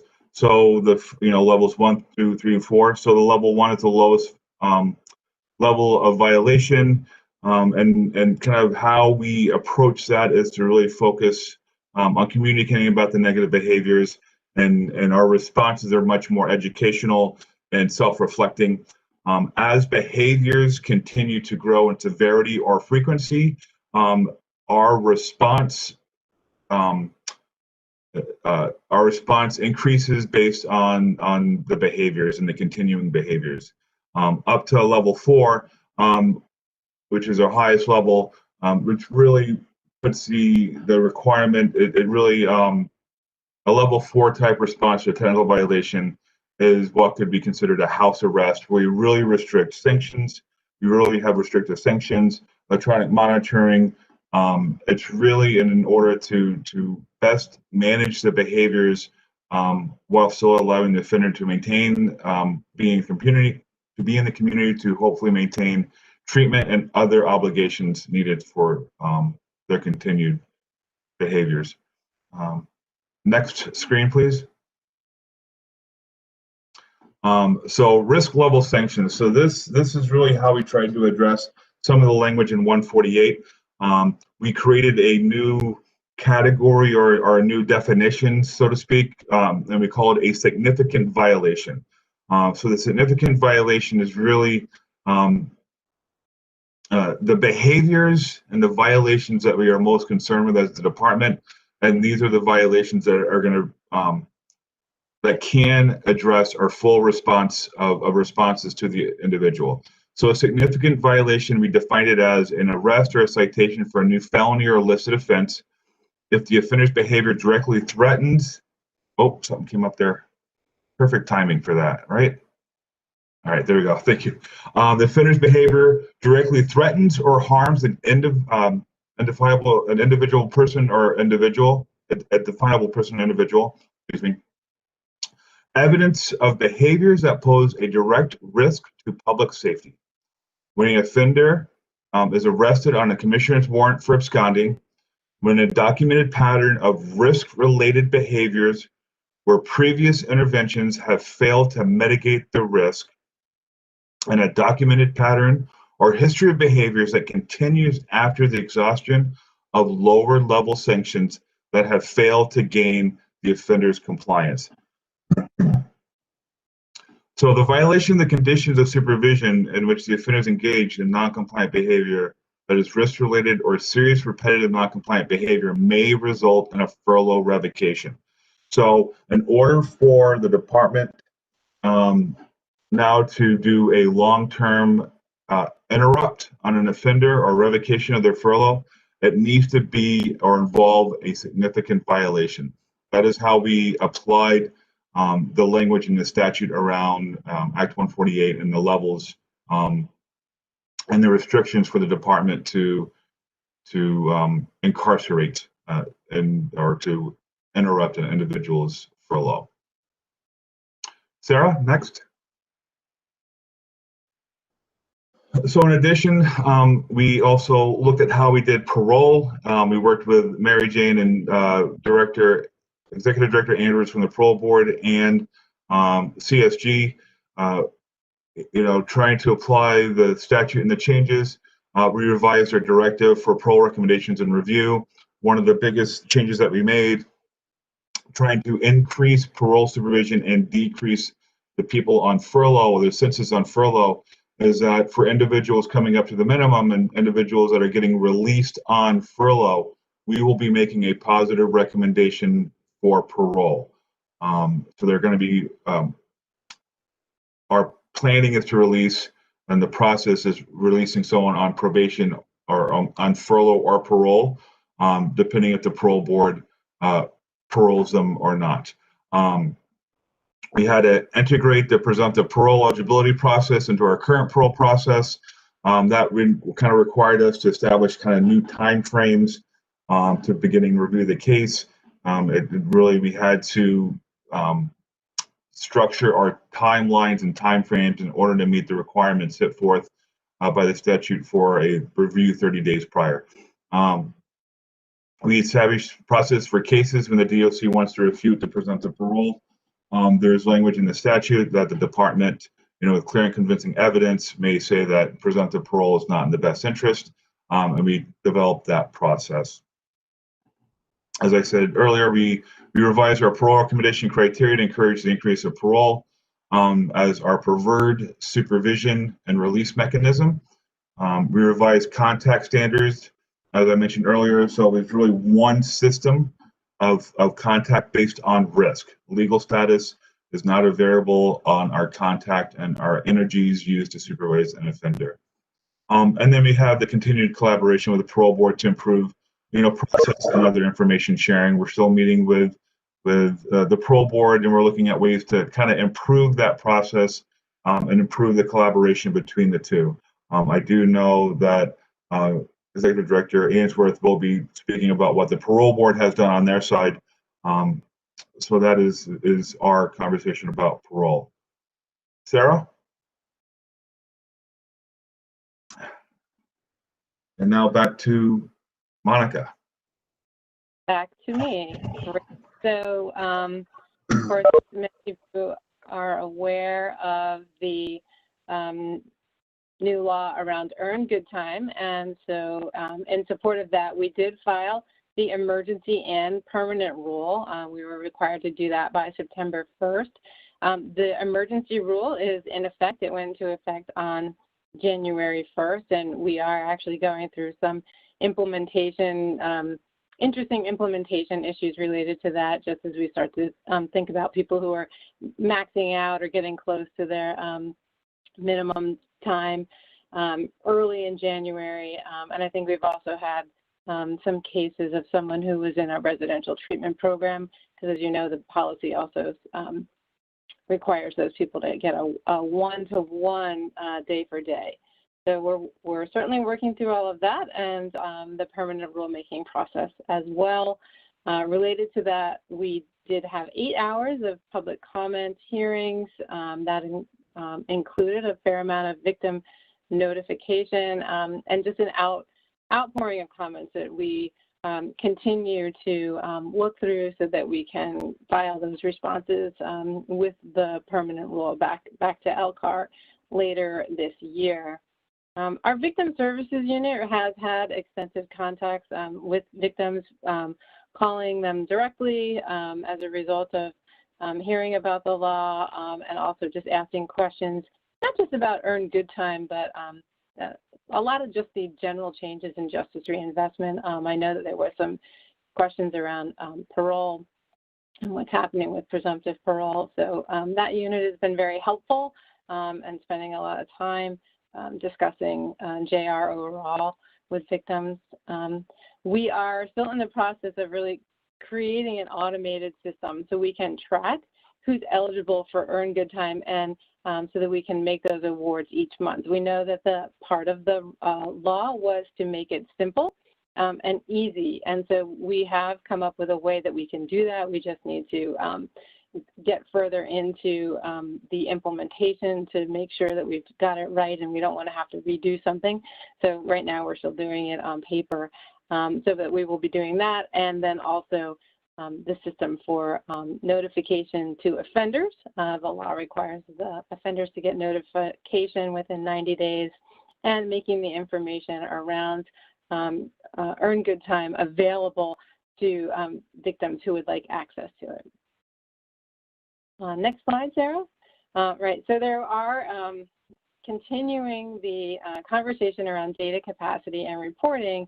We've already made some substantial changes to our database in order to implement just procedurally the types of things that we went through. So we did have to change legal statuses. We entered all the new conditions of supervision.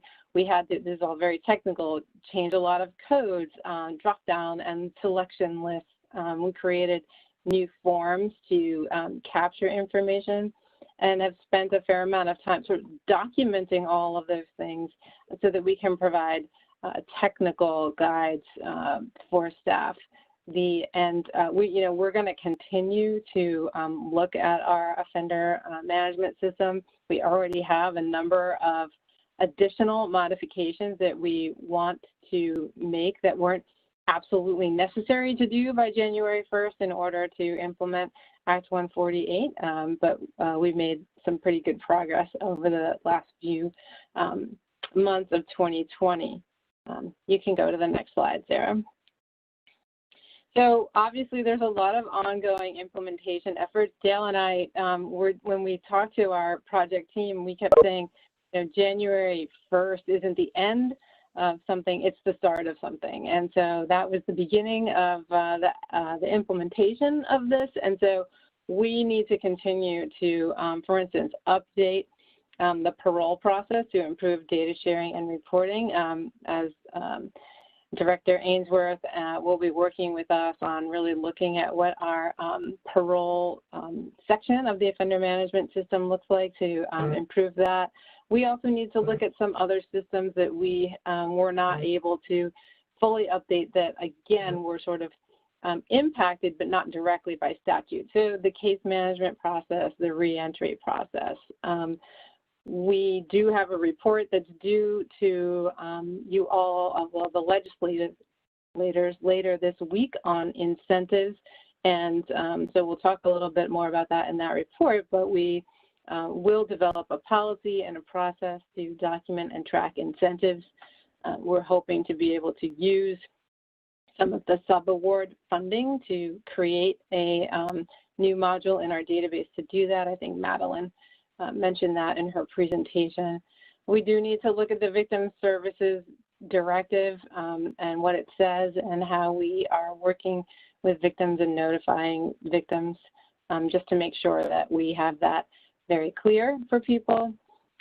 We will be providing staff training through the funding of the sub-award, additional enhancements.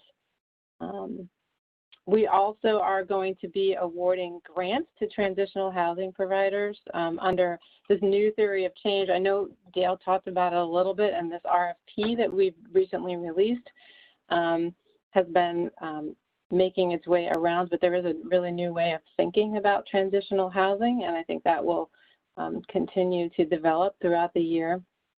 And again, coordinating with the Agency of Human Services and our other partners in the criminal justice system, the behavioral health system, to improve our responses to the behavioral health needs of our population. So, as I said, we were just starting on January 1st. There's a lot more that we will need to do and continue to talk to you all about. I think that's the last slide, Sarah, if you want to move. Yeah, so now we're just at questions. If anybody has questions about the information Dale and I shared. Any questions? Anybody have any questions for Monica or Dale? Well, thank you both very much. Thank you for your presentations. And Chief Justice, I just wanted to say I appreciate it. It sounds like they've done a tremendous amount of work in the direction that they've been asked to go. And I think that it just goes to Commissioner Baker's point that he made earlier about the need to let staff use their creativity and do problem solving. And they obviously can accomplish quite a lot. So I want to thank them for the work that they've done. Thank you, Jay. Thanks, you're right. Okay. Well, we're going to turn to Mary Jane and Jay.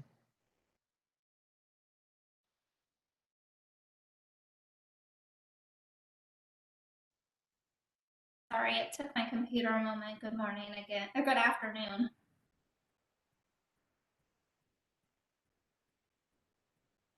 Okay.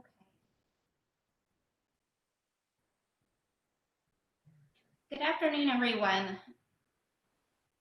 Act 48 set out some new timeframes for initial eligibility hearings, presumptive parole referrals, administrative reviews, and annual reviews. Working together with the Department of Corrections, we have implemented new hearing and review timeframes. Initial hearings will now be happening between 30 and 60 days before their eligibility date in order to meet the new statutory language that states that initial eligibility hearings must be held at least 30 days prior to their eligibility date. Presumptive parole, we developed an administrative review process as outlined in Act 148. Once the case is referred to the parole board from DOC, the administrative review will be scheduled for board review. Administrative reviews will be scheduled at the site that referred the case each month. We wanted to make the processes similar to current processes and make it simpler for our DOC staff. The first step is for the case to be reviewed to see if there's a victim of record who should be afforded the opportunity to participate at the hearing. If the board feels that there is a victim that should be afforded the opportunity, then the case will be scheduled for a initial eligibility hearing the following month. If there is not a victim of record that should be afforded the opportunity, then the board will assign conditions and process the necessary review. Also in Act 148, it changed our subsequent reviews. It implemented policy changes. We've implemented policy changes around subsequent reviews, also known as annual reviews. All subsequent reviews will be completed annually unless otherwise requested by the DOC. The change also includes the ability for an offender or an inmate to request an in-person annual review every year, where previously it was every 2 years.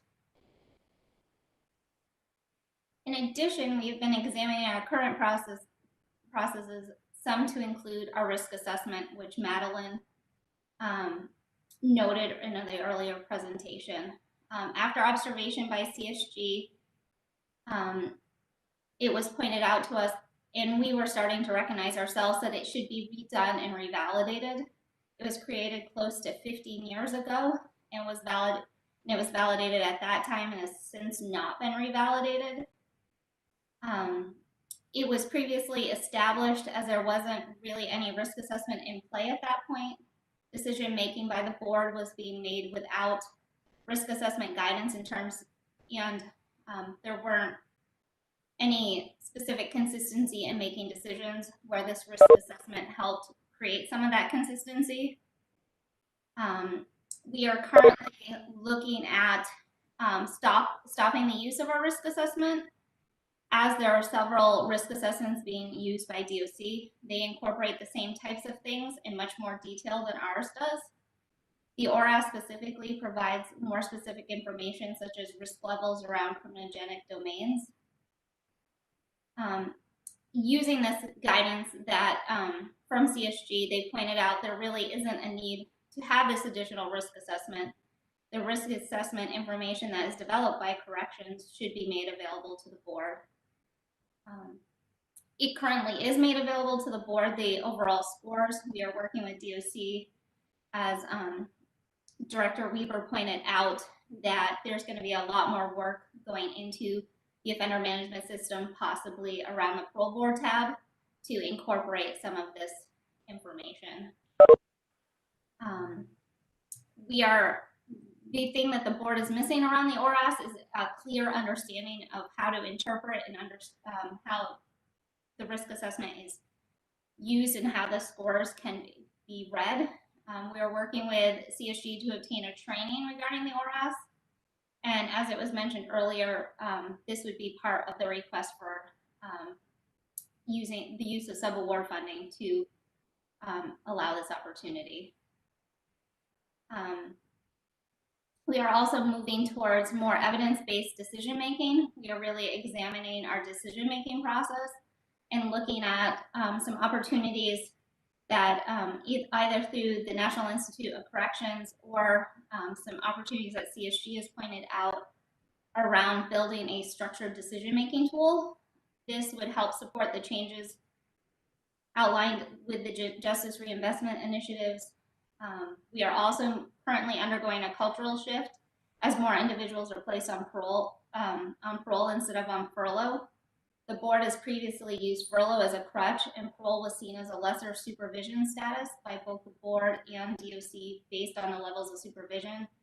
As Director Crook pointed out, now supervision is based on risk versus based on your legal status. And one last thing, we were also approached by the Department of Corrections to re-examine the parole conditions to potentially be similar to the updated community supervision furlough conditions.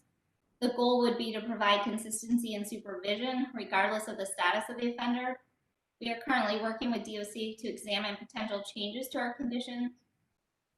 A few years ago, the board worked with a consultant to decrease the amount of standard conditions and frame the special conditions around risk and needs. So we would want to look at this change potentially also using CSG to assist with this.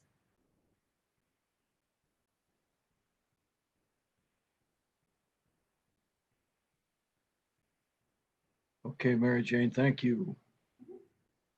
Does anyone have any questions or comments about this presentation regarding the parole board?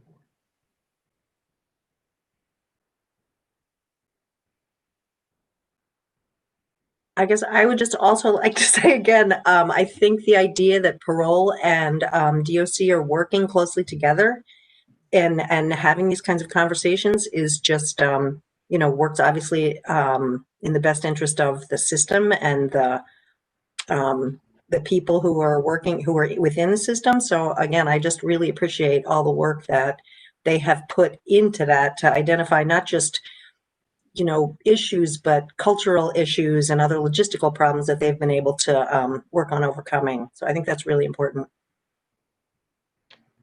Thanks, Jay. Thanks. I think you're right. Okay. Well, unless I'm wrong, I think it brings us to number 9 on the agenda. Is that right? Which is next steps. In closing, Sarah, will you help me out here? Sure. There's a few kind of conclusion topics that we would like to talk to with all of you. And I apologize, Chief. One of these hopefully it might feel a little bit out of the blue, but I wanted to let the working group know that as a result of internal conversations at CSG. And kind of culminating what you all heard from us supporting RDAP's recommendation and the work they've done. The CSG team is available to to add on to our technical assistance in 2021 using our using data obtained during phase 1 to complete a racial disparities analysis for you all. Our Ed, if you all remember, Ed and Ellen, our phase 1 team, they received data a little bit late in the game that they weren't able to quite kind of get over the hill. They just didn't have enough time towards the end of the phase 1 process to complete a full racial disparities analysis using some data that came in kind of later towards the end of phase 1. And we did want to offer to you all that if the working group would like us, we could use that data that we've already been given and try to push that analysis over the hill and give you all a little bit more research and perspective on what some racial disparities in sentencing in Vermont's criminal justice system. So it's kind of a continuation of our phase 1 work. So it would be a little bit outside of the scope of our regular phase 2 activities, which are more focused on education. But since we're already working with the working group And we just kind of feel an obligation that we know that we just weren't able to quite complete something that would be really important to a lot of folks in the state, and wanted to hear from you all how you felt about us focusing some of our time and resources, again, through our existing grant on that in the upcoming year. Boy, that sounds terrific to me, Sarah. What about other people? Yes, that sounds great. Thank you. Okay, that's wonderful. I'll second that. Third it, whatever. Okay. All right, thanks. And then that leads into a second topic, which is you all have another report due January 15th, 2022. What should your meetings get? We've talked about this a little bit in the sustainability section of our presentation, but also just, more immediately, when do you all want to meet next? And what do you want your meeting schedule to look like throughout this year? So, and just to pull back, we'll be available to help be at meetings, provide analyses through December 2021. Not sure if you all would want to meet during the session. I'm kind of assuming not, that you all have a lot going on, but when do you want to reconvene next? And how often would you like to meet? And just to lay all our cards on the table, and some of you might be wondering this, so maybe preempting a question, I think we usually advise groups like this meet quarterly. And I would say that we are happy to continue kind of facilitating this process for you all, but would recommend, if quarterly doesn't make sense because you all don't want to meet in the session, we wouldn't do what we did last time, which is that, stack monthly meetings at the end of the year. We would like to spread them out more, and probably wouldn't recommend you all meeting more often than every 2 months, just to start with, I guess, maybe my starting offer, which is, it would be really helpful for the CSG team facilitating these meetings to have them spaced out a little further.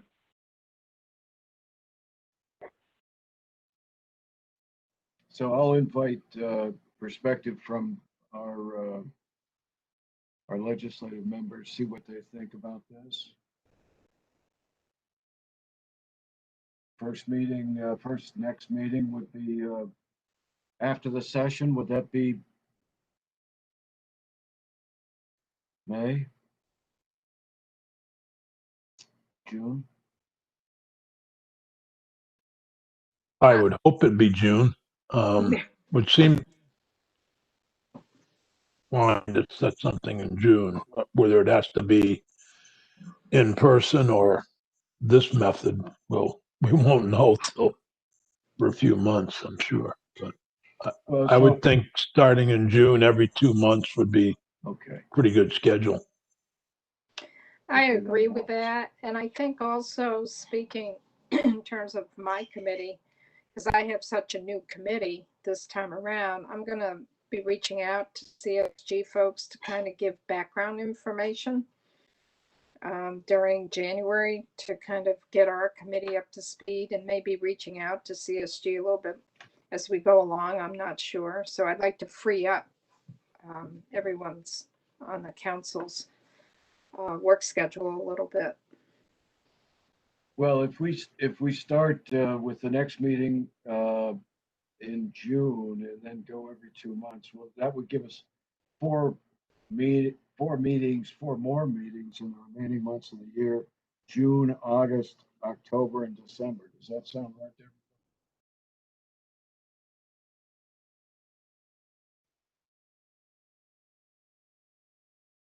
Great, and I wonder, and pardon my Vermont ignorance, but it's you all don't know in June when the session ends, right? Do you know like what week you'd like to schedule? Should we try to get something? No, yeah, I see Representative Hammond. So perhaps we can try. We can try for something like in the middle of June. I mean, we're hoping to adjourn around May, middle of May. Mm-hmm. So we don't know. Yeah. I guess the question is, would you like us to try to set up a meeting in June now and just to get it on your calendars, or would you prefer that we reach out, say, in April or May and try to set it up then? Any preferences there? My preference would be to get something in the books, but I don't want to speak for the I think that's a good idea. If we have some target mid-June, that's fine with me. I agree.